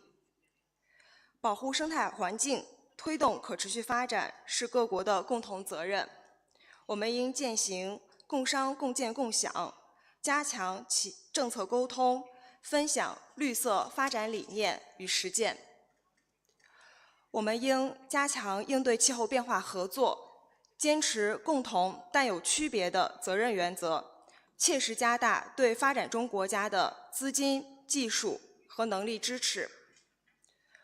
我们应促进技术创新、赋能绿色发展，加快培育壮大新质生产力。我们应加强绿色基础设施互联互通，鼓励建设环境友好和有气候韧性的基础设施。中方愿同各方一道，携手推进生态友好的现代化，共建繁荣、清洁、美丽的世界。谢谢主席。Thank you, Representative of China, for your statement. Now, floor is given to Representative of Japan, followed by Representative of Iran. Please, floor is yours. Thank you, Mr. Chair. Japan upholds the target of achieving net zero GHG emissions by year 2050 and the aim of striving towards reducing net emissions by 46% by 2030. To achieve these goals with the 2030 goalpost in mind, Japan has set an ambition to attain net zero in over 100 municipalities domestically, designating over 82 decarbonization leading areas across the country as pilots for net zero promotion assistance.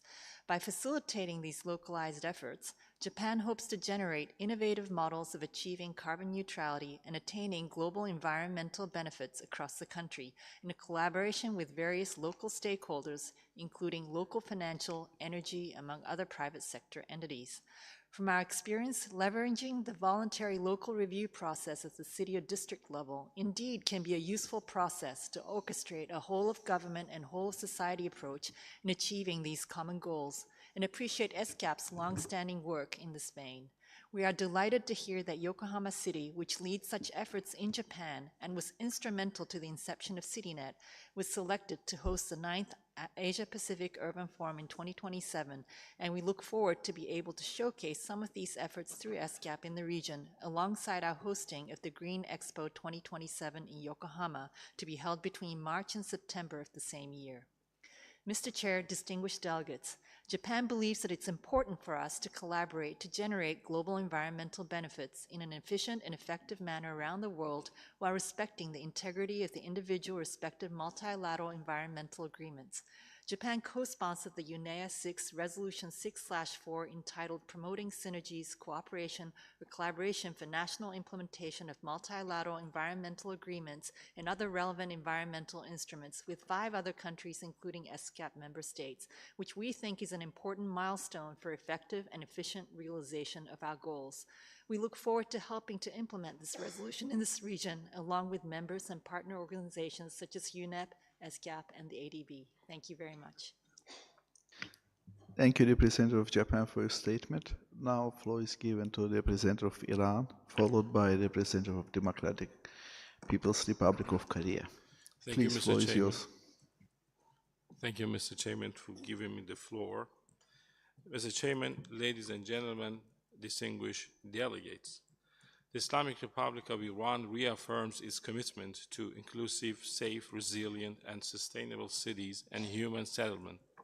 We recognize the transformative potential of the digital sustainable technologies in fostering sustainable urban development and propose the development of a regional policy framework for smart cities, emphasizing the integration of artificial intelligence, Internet of Things, big data, and advanced urban management system.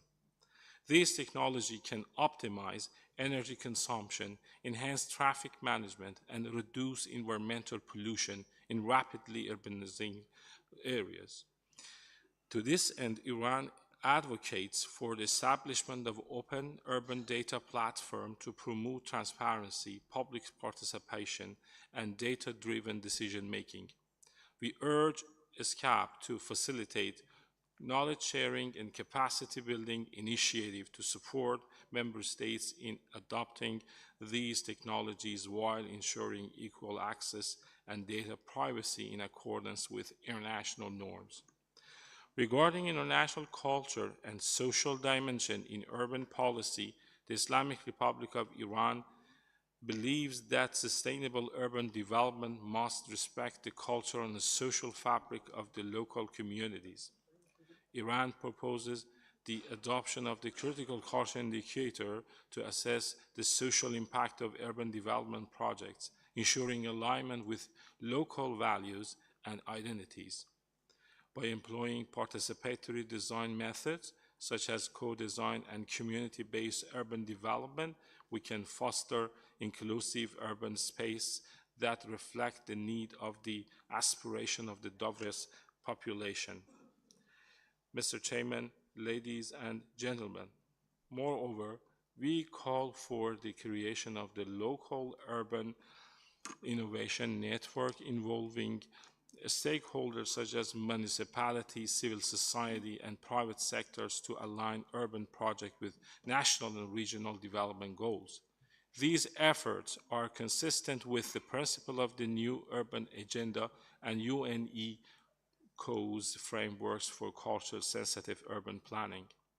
To ensure sustainable water management and climate resilience, we reiterate that climate change poses significant challenges to urban sustainability, particularly in water-scarce regions like Iran. We emphasize the need for integrated urban water management system to optimize water use and enhance resilience against climate-induced crises.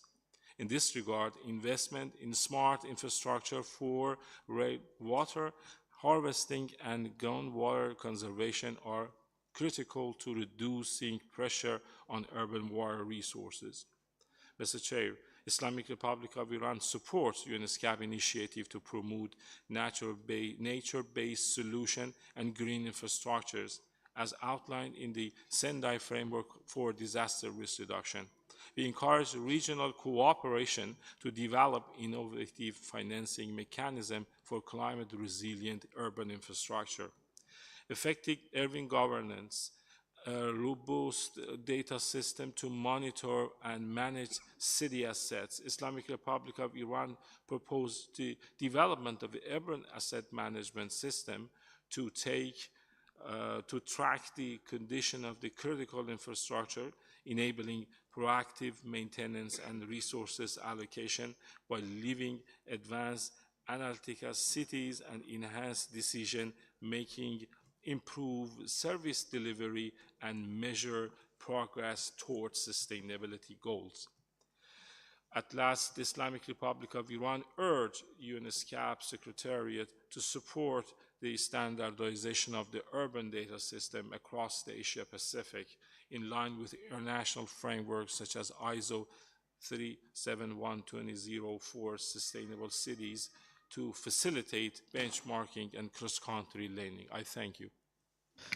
Thank you, Representative of Iran, for your statement. Now, floor is given to the Representative of Democratic People's Republic of Korea, followed by the Representative of Bangladesh. Please, floor is yours. Thank you, Mr. Chair, for giving me a floor. Distinguished delegates, ladies and gentlemen, good morning. On behalf of the delegation of the Democratic People's Republic of Korea, I'd like to express my appreciation to Executive Secretary, Deputy Executive Secretaries, and all staff of members of Secretariat, especially Environment Division of ESCAP, for their excellent leadership and deep consideration and cooperation to the member states, including DPRK, in the field of protecting environment of Asia and the Pacific region. As we all know well, environment is the asset not only for our generation, but also for the future generation.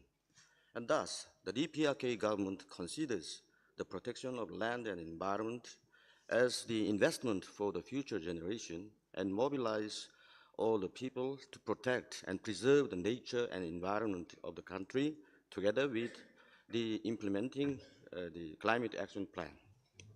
The EPRK recognizes this is also one of the important contributions in implementing the 2030 Agenda for Sustainable Development and for all of us here. Under the Local Development 20+10 policy put forth by Comrade Kim Jong-un, President of State Affairs of the DPRK, government of the DPRK is vigorously opening up the new era of all-round prosperity of state, and not only the capital city, but also the local and rural areas are advancing in a multi-concurrent way to leave no one behind and in the principle of preserving the nature and environment. In all places of the country, the grand construction for creating better happiness and culture of the people is vigorously engaged. Thus, during recent years, several streets of peculiar style of appearance of modern urban division have been built. This reality remarkably shows the growth feature and advantages of self-supporting national economy in the DPRK.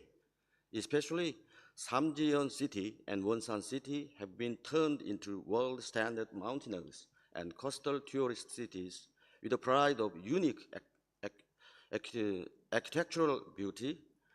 The building of distinct tourist cities to their regional features is also under brisk development. These successes will give happier living conditions to our people and will also actively promote tourism industry. The DPRK government in the future too will fulfill its responsibility and role in implementing 2030 agenda and promoting urban development and stabilized progress of population, and will positively contribute to the international efforts for protecting environment in Asia and the Pacific region. Thank you. Thank you, Representative of Democratic People's Republic of Korea, for your statement. Now, floor is given to the Representative of Bangladesh, followed by Representative of India. Please, floor is yours. Mr. Chair, Excellencies, ladies and gentlemen, Assalamu alaikum and good morning. And thanks for giving me the floor. Bangladesh today stands at a transformative juncture. We are on track to graduate from the LDC category by November 2026. Our development progress has been steady and inclusive, but the road ahead is not without challenges. As one of the most climate vulnerable countries in the world, we face rising sea levels, cyclones, salinity, and displacement, all threatening lives and livelihoods, particularly in coastal and rural communities. Climate change is not just an environmental issue for us, it is an existential one. Despite contributing minimally to global greenhouse gas emission, Bangladesh finds itself on the front lines of climate-induced displacement, food insecurity, and biodiversity loss. We believe sustainable development and climate resilience must go hand in hand. Inspired by the vision of 3 zeros, zero poverty, zero unemployment, and zero net carbon emissions, we have integrated sustainability across national policies. Mr. Chair, we are investing in renewable energy, green industries, sustainable agriculture, and resilient infrastructure. With the highest number of LEED certified green garment factories and one of the world's largest solar home system programs, Bangladesh is setting examples in green growth.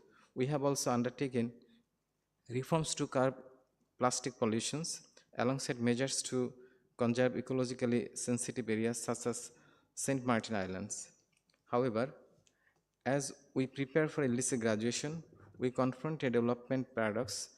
Graduation may reduce access to concessional finance and preferential trade.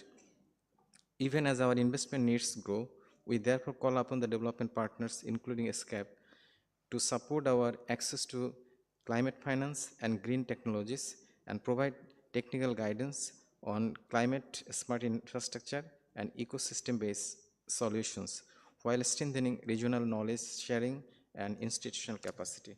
Mr. Chair, let me highlight the critical need for regional cooperation in transboundary river management. Bangladesh shares 54 rivers with neighbors, and upstream activities impact our environment and economy. Coordinated, equitable water governance is essential for our shared resilience. Excellencies, Bangladesh remains deeply committed to building a greener, more inclusive future. Together, let us turn ambition into action for our people, our planet, and our generation. This is the time to well balance between environment and development. Otherwise, the nature and the God may not spare us. Thank you all. Thank you, Representative of Bangladesh, for your statement. Now, floor is given to Representative of India, followed by Representative of Republic of Korea. Please, floor is yours. Mr. Chair, climate change is one of our major global threats of our time, and there is an urgent need to work together for shared objective of a greener, cleaner, and healthier planet. India believes that climate change mitigation and adaptation efforts need to be guided by UNFCCC and its Paris Agreement as the Global South continues to face the intense impacts of climate change. Therefore, we believe the global climate justice is at the core of our efforts. The principle of equity and common but differentiated responsibilities and respective capabilities are foundational to all work under the Convention and its Paris Agreement. Preservation of the environment has always been a central pillar of Indian civilization and culture. This has found reflection in the government's policies and program, including the National Action Plan on Climate Change and National Clean Air Program. India has been at the forefront of supporting action-based oriented steps at the global level in the response of climate change.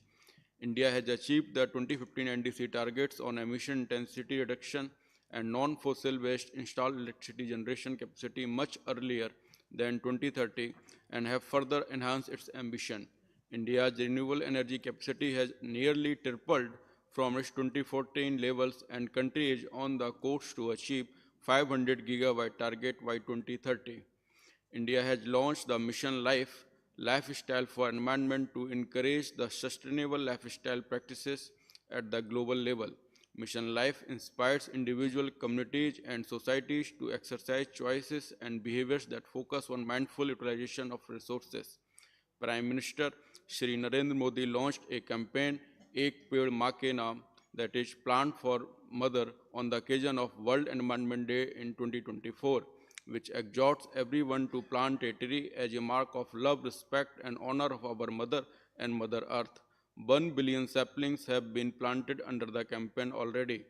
Further, India is leading several initiatives like International Solar Alliance, Coalition for Disaster Resilience Infrastructure, Global Biofuel Alliance, Leadership Group on Industry Transition and Resource Efficiency, and Circular Economy Industry Coalition that have been launched with different partner countries in pursuance of global climate actions. We understand the especially challenging circumstances faced by small island developing states in the Pacific and other parts of region.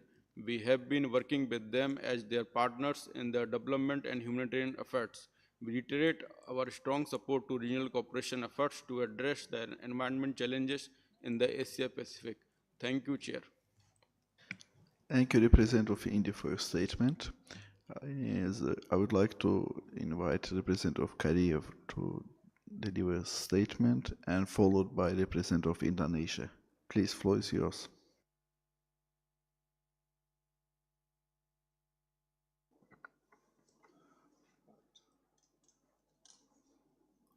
Thank you, Chair. Since 2005, the Republic of Korea has been cooperating with ESCAP to support the sustainable development of member states through the Seoul Initiative Network on Green Growth, or SING project. SING has played a pivotal role in advancing sustainable economic growth across the Asia-Pacific region. Over its 4 phases, SING has fostered policy consultations, capacity building, and collaboration on green growth issues, helping countries in the region transition toward low-carbon, sustainable economy. This ongoing long-term partnership between ESCAP, its member states, and the government of the Republic of Korea has been supporting green growth and climate action in the region. Given such a meaningful achievement made over the past 20 years, it is believed that the extension of such a project will contribute to the efforts to achieve SDGs in the region and promote the implementation of related policies in member states. In this regard, the government of the Republic of Korea will extend the SING project from 2026 to 2030 with the NLA Expert Program. I thank you. Thank you, Representative of Republic of Korea. Now floor is given to Representative of Indonesia, followed by Representative of Armenia. Please, floor is yours. Thank you, Chair.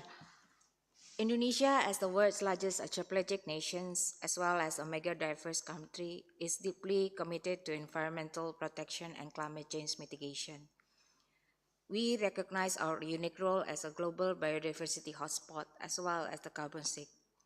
Therefore, we have embedded sustainability at the core of our national development agenda. Through ambitious policies such as our enhanced national determined contribution, we are accelerating the transition to renewable energy, championing blue economic principles for ocean sustainability, as well as marine ecosystems. At the same time, we are strengthening our climate resilience in vulnerable communities and driving green innovation through partnership with international stakeholders. Indonesia firmly believes that environmental sustainability and economic growth must go in hand, and we remain steadfast in our commitment to achieving net zero emission while ensuring a just and inclusive transition for all. Within the context of UN ESCAP, as one of the co-sponsors for voluntary regional initiative on ocean-based climate action, Indonesia would like to express our deep appreciation to our other co-sponsors, Fiji and Maldives, to the Secretariat, Member States and Associate Members for its support and contribution for this initiative. Indonesia would like to highlight that this initiative is part of our contribution to the two recent ESCAP resolutions on climate action and ocean-based climate action.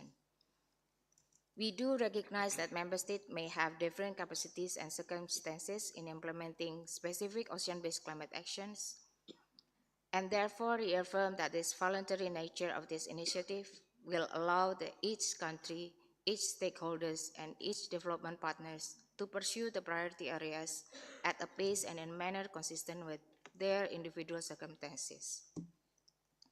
While voluntary, we believe that this initiative will initiate further implementation by strengthening complementarity and partnership, including through South-South cooperation, linking analysis with policies, as well as mobilizing multiple financing resources and sharing best practices and success stories. We therefore invite all member states as well as regional and international partners, including business sectors, research organizations, and others, to work together in solidarity to advance progress in ocean-based climate action. We also looking forward for the continued process and discussion on ocean-based climate action, especially within the context of Third United Nations Ocean Conference to be hosted in June 2025 in Nice, France. Thank you. Thank you, Representative of Indonesia, for your statement. Now floor is given to Representative of Armenia. Please, floor is yours. Thank you, Chair. The adverse effects of climate change intertwined with environment degradation and biodiversity loss remain one of the greatest challenges of our time. Armenia, with its negligible carbon footprint, is among the most vulnerable countries to climate change due to its high mountainous terrain.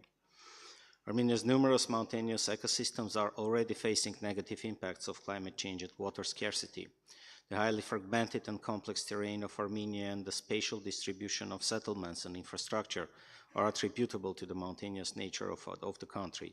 Around 80% of the territory of the Republic of Armenia is covered by mountains, and climate change will lead to significant deterioration of fragile mountain ecosystem, including soil erosion, productivity decrease and pastures and meadows, declining the level of forest flexibility and productivity. It is expected that the surface area of the alpine zone will be reduced by about 22%. as the geological and climate conditions of the terrain characterize the level of vulnerability of settlements and infrastructure, the climate finance turns into a matter of huge importance, as countries like Armenia with limited resources and economies in transition are not able to cope with such environmental crisis alone. There is a need for renewed commitment to global climate action to ensure mobilization of resources from all available sources so that the developing countries like Armenia can rely on sufficient and predictable funding to assess their climate change vulnerabilities. Also, not less important is to ensure that there is enough climate finance for addressing the loss and damage incurred in developing countries as a result of climate change.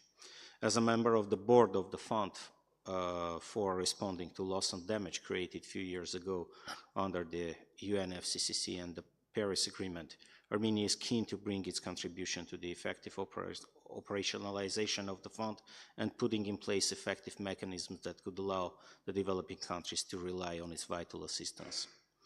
On the other hand, we believe that each country, regardless of the volume of their carbon footprint, has a role to play in mitigation and adaptation, as well as in addressing the loss and damage. Distinguished delegates, Armenia takes its climate responsibilities seriously. We have declared an ambitious NDCs of achieving 40% greenhouse gas reduction until 2030. At the same time, we are preparing the new round of NDCs with a view to present more ambitious and forward-looking NDCs and would encourage other parties to do so. As the next host of COP17 on biodiversity, Armenia is committed to advance the unique challenges of the region in terms of biodiversity loss and environmental degradation by fostering regional cooperation, sharing knowledge and best practices, and promoting sustainable solutions that balance environment preservation with economic development. I thank you. Thank you, Representative of Armenia, for your statement. We have some requests to speak from international organizations and stakeholders. Before I give the floor to them, may I check if any member of associate member wishes to take the floor under this agenda item? Okay, may I call now the representative of local authorities to take the floor? Please, floor is yours. Thank you, Mr. Chair. Excellencies, distinguished participants and delegates, my name is Bernardia, Secretary General of United Cities and Local Governments, Asia Pacific. Empower cities are the foundation of resilience and sustainable nations, and yet cities face the persistent challenges of decentralization, financing, and technical capacities. Cities are committed to deliver the global agenda through local actions and serve the people, but an enabling environment is very essential.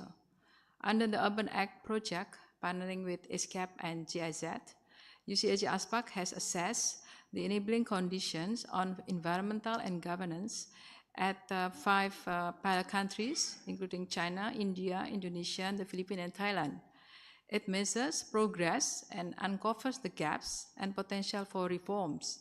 From the findings, local governments need a clear legal mandate and the corresponding budget to execute those mandates. While various climate and development funds exist, the absence of direct accessibility and the strenuous requirements hamper their potential to make profound impact at the local level where they are most needed.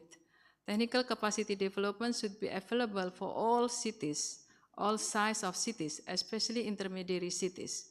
If we are to truly leave no cities behind, support for local governments must be equitable.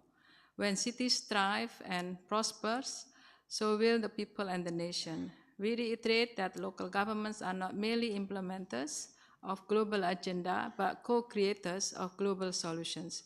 We underscore that multi-level governance and multi-sectoral partnerships are imperative if we are catalyzing local and climate actions and localizing the SDGs. Let us reinforce our strengths and act together for resilience and sustainable today and tomorrow. Thank you, Mr. Chair. Thank you very much for your statement, Representative of Local Authorities. Representative of Iran would like to deliver a statement. Please, floor is yours. Thank you, Mr. Chair.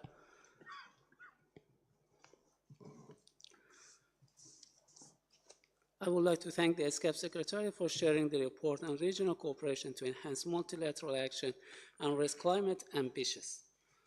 The importance of implementation the UNFCCC and enabling developing countries through capacity building and providing financial, technical, and technological support is pivotal for combating climate change and its adverse impact.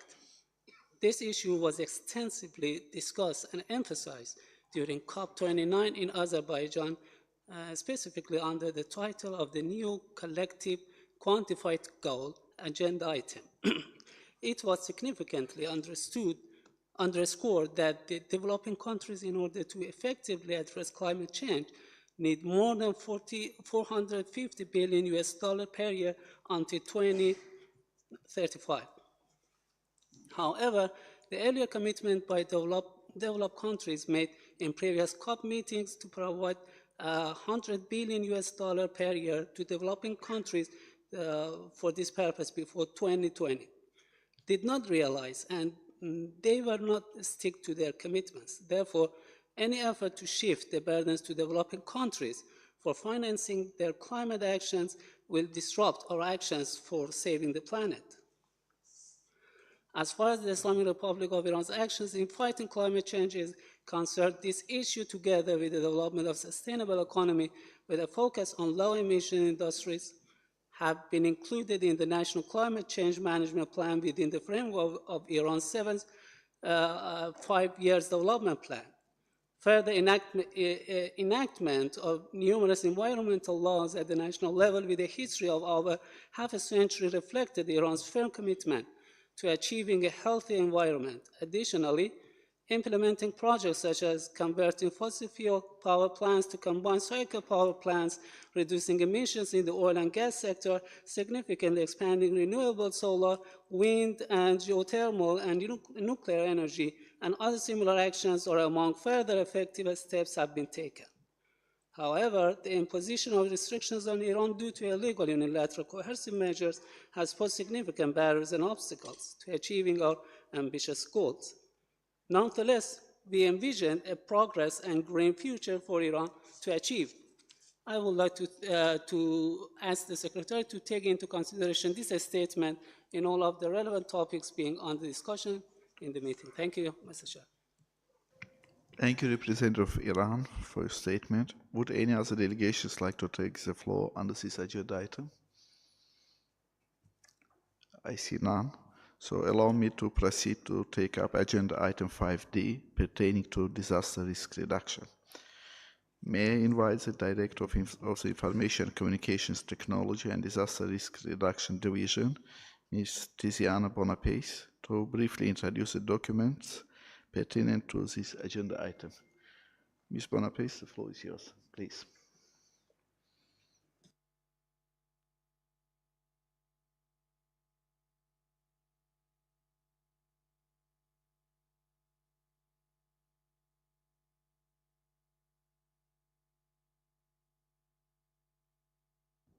Thank you, Chair. It is my honor to introduce the documents pertinent to item 5D on disaster risk reduction. Document ESCAP/81/12 on report of the Governing Council of the Asian and Pacific Center for the Development of Disaster Information Management on its 9th session, and document ESCAP/81/13 on advancing multi-hazard early warnings for all through regional cooperation. Chair, document ESCAP/81/13 underscores the urgent need to strengthen multi-hazard early warning systems as disaster risks become more complex and as climate-induced hazards rise in frequency and intensity. Extreme heat, melting glaciers of the third pole subregion, sand and dust storms are all key examples of the imperative of transboundary cooperation in addressing shared risks. Despite the progress made, significant gaps related to data sharing, forecasting capabilities, and last mile communications remain. While meteorological and seismic data collection has improved, many communities still lack access to real-time risk information. And so to address these challenges, the document emphasizes the integration of technology-driven solutions. Advances in artificial intelligence, geospatial analytics, and climate modeling offer new opportunities to enhance early warning systems. Initiatives such as ESCAP's Risk and Resilience Portal, its SAT GPT, and other impact-based forecasting tools are already improving disaster risk assessment and preparedness. However, a shift towards transformative adaptation rather than incremental improvements is essential. This requires scaling up investments in climate resilience infrastructure, expanding financial mechanisms, and aligning disaster policies with regional and global frameworks. In this regard, ESCAP's Trust Fund on Tsunami Disaster and Climate Preparedness offers a unique mechanism for investing in a donor-coordinated way in early warning that bolsters national capacities and addresses transboundary gaps and challenges. The Commission is invited to provide guidance to the Secretariat on ensuring predictable long-term financing for early warning systems, as well as strengthening regional platforms and cross-border cooperation to enhance data sharing and disaster preparedness. Thank you, Chair. Thank you, Madam. Thank you for your statement. May I now invite the conference room officer to place a video message from the chair of the 9th session of the Asian and Pacific Center for the Development of Disaster Information Management, His Excellency Mr. Mohammed Ghassemi, Deputy Head of Plan and Budget Organization of the Islamic Republic of Iran. Please. Excellencies, distinguished delegates, I'm pleased to present the outcomes of the 9th session of the Governing Council of the Asia and Pacific Center for the Development of Disaster Information Management, APTIM, which was held in Tehran and online on 22 January 2025.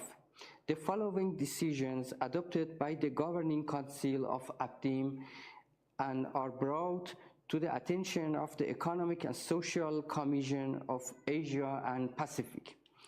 The Governing Council took note of the report by the Secretariat on the activities of the Asia and Pacific Center for the Development of Disaster Information Management since 8 sessions, endorsed the program of work of the Center for 2025 and invite the Center to include in its program of work, as resources permit, a substantive focus of the forest fires.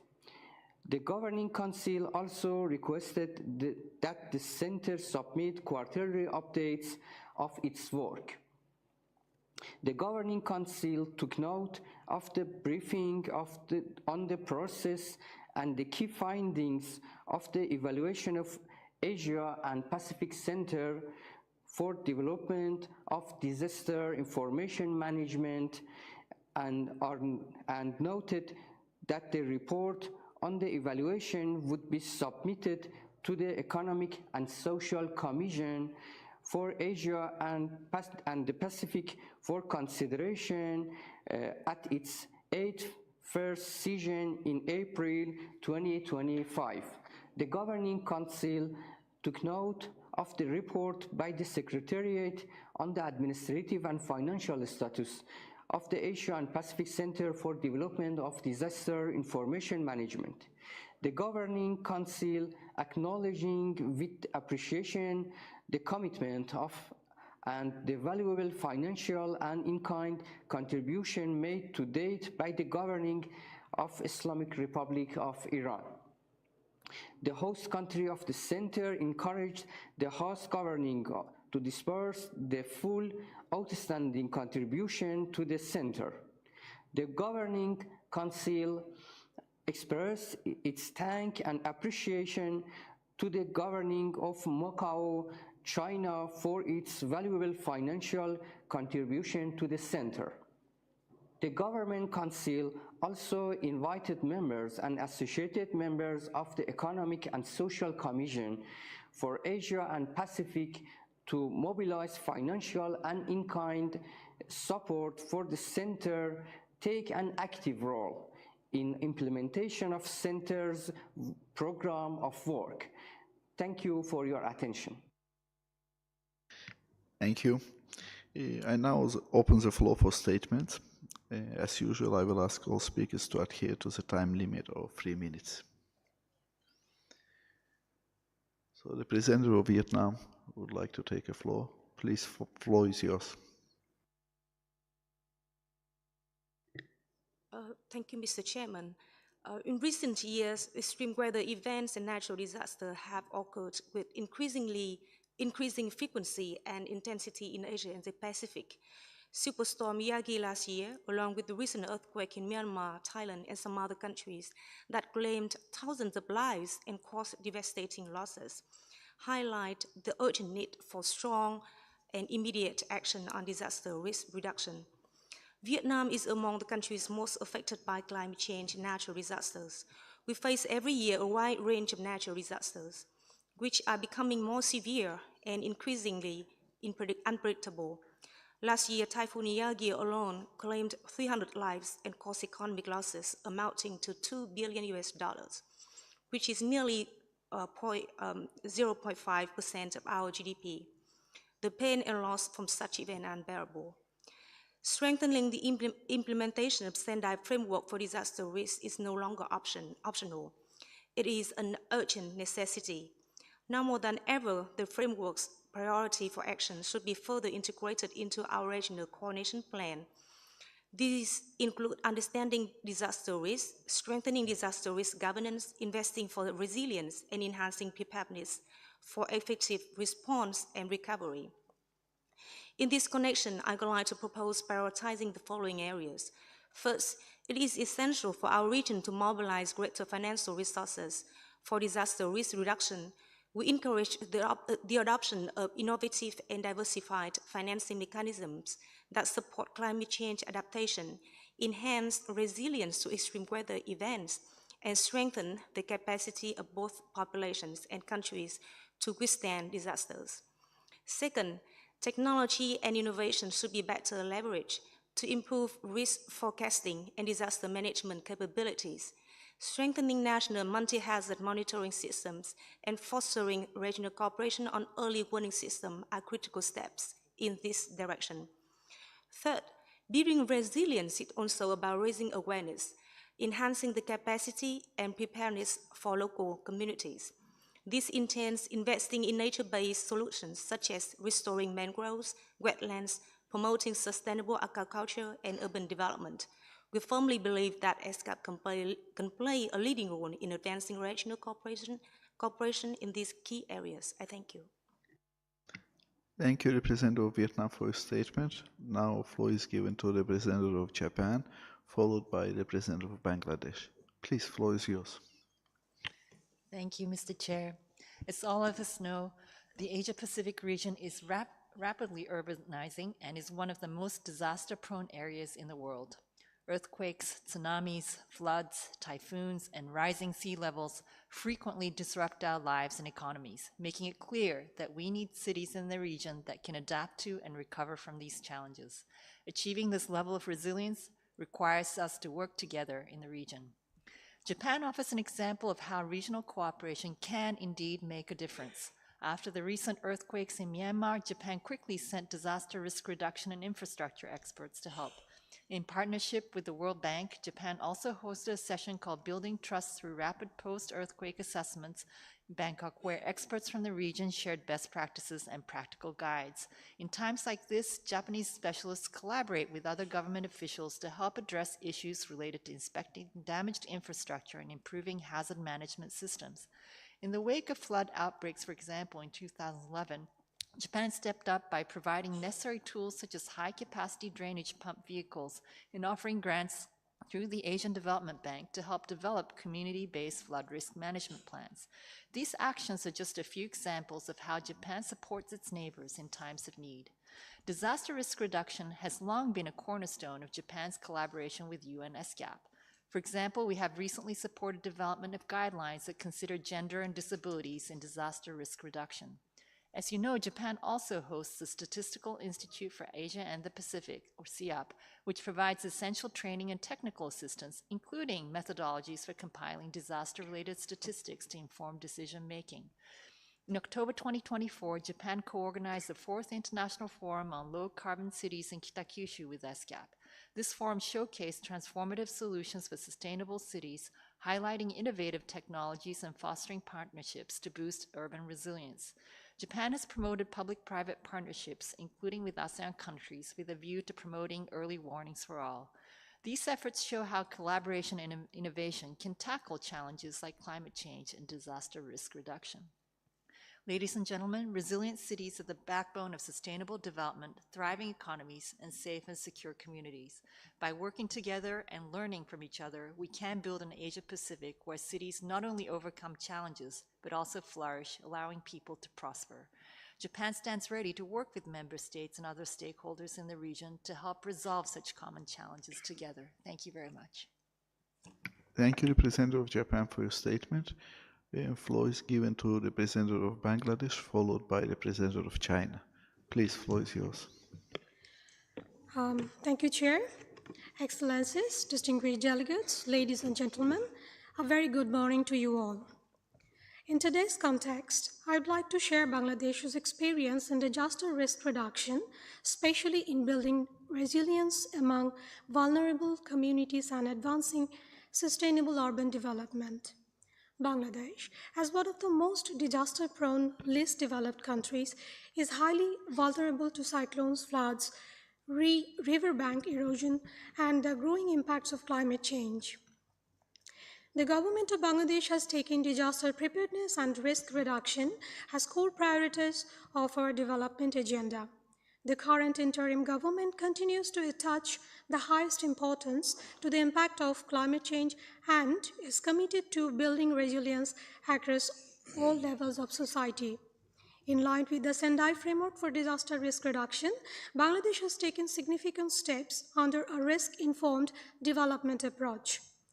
We are in the process to update our national plan for disaster management, emphasizing multi-hazard early warning systems, capacity building, gender inclusion, and resilient infrastructure. A community-driven, data-informed approach guides our actions, ensuring inclusion of women and persons with disabilities in all disaster management committees. Urban resilience is a growing priority. Bangladesh is updating urban disaster management plans, promoting risk-sensitive land use, and building disaster-resilient homes. Nature-based solutions are being explored to mitigate urban risk. We are expanding early warning systems under the Early Warning for All initiative covering flash floods, lightning, and landslides. Recently, 38 new flood shelters were constructed. Bangladesh is finalizing its national strategy for disaster risk financing and developing a disaster insurance strategy, along with feasibility studies for a national emergency operations center and a humanitarian staging area. Bangladesh believes that regional cooperation, knowledge sharing, and technical support are crucial to advancing disaster resilience across the Asia-Pacific. We support ESCAP's efforts to foster such partnership and would welcome collaboration in developing climate-resilient urban infrastructure, strengthening DRR platforms and data system, and promoting innovative disaster financing. In conclusion, Bangladesh reiterates its commitment to build a resilient, inclusive, and sustainable future, leaving no one behind. We look forward to working closely with ESCAP and our development partners to advance this shared vision. I thank you. Thank you, Representative of Bangladesh, for your statement. Now, floor is given to Representative of China, followed by Representative of Thailand. Please, floor is yours. 谢谢主席。去年 ESCAP 积极推进区域减灾合作，充分发挥了减灾备灾政策支持和交流平台的作用，中方对此表示肯定和赞赏。中国是世界上自然灾害最为严重的国家之一，中国政府始终秉持人民至上、生命至上理念，高度重视灾害防治和应急管理工作，将防灾、减灾、救灾工作作为国家治理体系和治理能力现代化的重要组成部分。在政策与标准制定方面，2024年中国批准发布了基层减灾能力评估技术规范等3项重要国家标准，推动减灾工作迈向标准化、规范化新平台。在应急管理体系建设上，中国已经基本构建起统一指挥、专长兼备、反应灵敏、上下联动的应急管理体制，显著增强了灾害事故防范应对能力。科技创新是中国减灾工作的重要驱动力，我们积极运用大数据、人工智能、卫星遥感等先进技术，提升灾害风险评估和应急决策水平。在国际合作层面，中国积极履行大国责任，建立“一带一路”自然灾害防治和应急管理国际合作机制，携手提升各方应对灾害风险的能力。同时，中国通过中国 ESCAP 合作基金，持续支持 ESCAP 开展减灾领域项目。今年3月28日，缅甸遭受7.9级强震后，中国第一时间宣布提供紧急人道主义救援，并派出多支救援队，开展了300余次生命探测和破拆深度搜救行动。未来，中国将落实向缅方追加10亿元人民币紧急人道主义救援承诺，协助缅方规划灾后重建和开展防灾减灾。尊敬的主席、各位代表，灾害风险管理是一项长期艰巨的任务。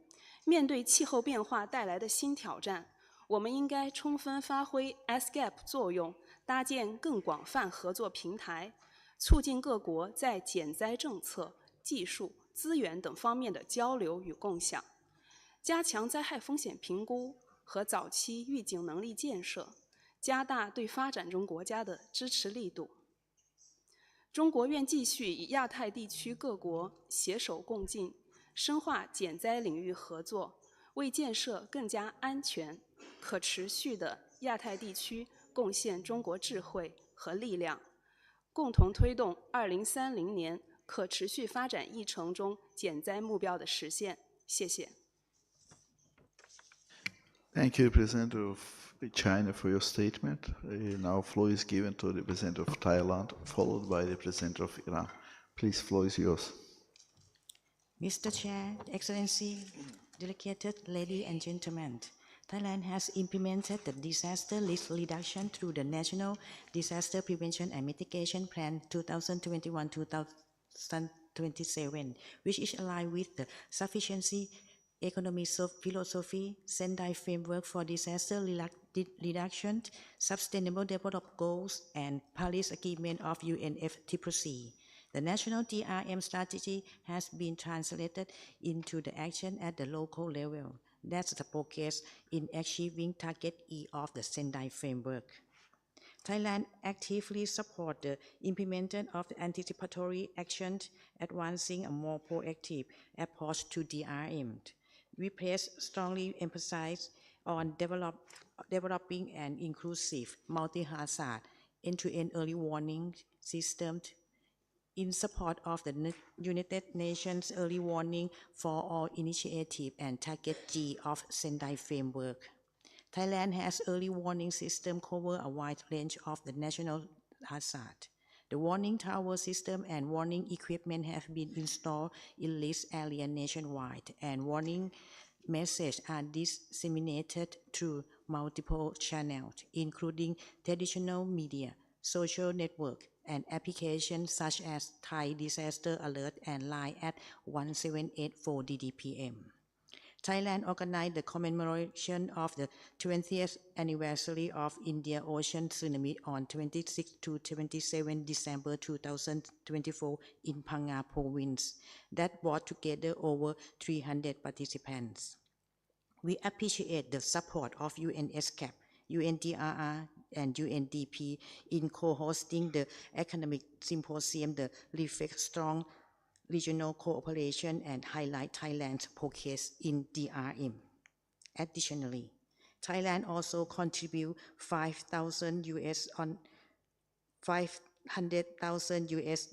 to ESCAP multi-donor trust fund for tsunami disaster and climate preparedness, with aim to strengthen early warning system in Asia-Pacific region. The recent earthquake in Myanmar on 28 March 2025 highlights the risk of large-scale disaster with cross-border impact, especially in distant urban areas. The incident prompted Thailand to improve and to update strategic plan for earthquake and collapsing building management. We are also implementing the sailboat care system, which will enable to direct delivery of emergency warning message to mobile phone which affected area. Its implementation will significantly enhance the public access to disaster risk information and timely warning and help ensure that no one is left behind. Moreover, I would like to inform that the DDPM cooperation with the relevant agency will test emergency alert under the sailboat care system in Thailand on May 2nd, May 7, May 13. So in case if you are in Thailand on the mentioned day and you are in the tested area, you will receive the sound on your mobile phone like a beep, beep, beep, and then the message will pop up in your mobile phone that say, this is a test message from DDPM, no action required. Thank you. Thank you, Representative of Thailand, for your statement. Now floor is given to Representative of Iran. Please, floor is yours. Thank you, Mr. Chair. And also, I would like to express my appreciations to the Secretariat for compiling the UNESCAP Report 81/13 entitled Advancing Multi-Hazard Early Warnings for All Through Regional Cooperation. The report clearly reaffirms the grim determination that sand and dust storms have emerged as significant transboundary hazards in the Asia-Pacific region, with far-reaching consequences for human health, agriculture, water resource infrastructures, and economic productivity. As indicated in the SDS assessments report, more than 80% of the total populations of the Islamic Republic of Iran, Pakistan, Tajikistan, Turkmenistan, and Uzbekistan are exposed to medium and high level of poor air quality due to the sand and dust storms. Additionally, more than 500 million people from China and India are also affected by the adverse consequences of SDS. It should be noted that SDS are among the most predictable hazards that can be mitigated through using satellite imagery. It is evident that the facilitation and dissemination of this information has to become an integral part of the global early warning system for disasters. In this way, we are expecting a more proactive approach for cooperation with UN Committee on the Peaceful Uses of Outer Space and United Nations Satellite Center and UN Spider under UNOSA to sponsor an inclusive as well as swift platform that is readily able to not only share information but also give signals beforehand in order to make early warnings a reality. Only through this approach, the lives of people who may otherwise perish if not notified can be saved. As a final note about inclusivity, I should give an example about SAT-GPT, the tool mentioned in the report for mapping flood hotspots and potentially more categories of disasters. Hence, all ESCAP member states should have access to this website without any discrimination. We urgently ask the Secretariat to look into the matter to ensure that the UN-sponsored services are inclusive for everyone, especially general population of the ESCAP members. I thank you, Mr. Chair. Thank you, Representative Iran, for your statement. We have, dear delegates, we have now reached the end of the allotted time for this meeting. So consideration of the agenda item 5E will be continued after this lunch break. And may I now call on the Secretary of the Commission to make an announcement. Please, Madam.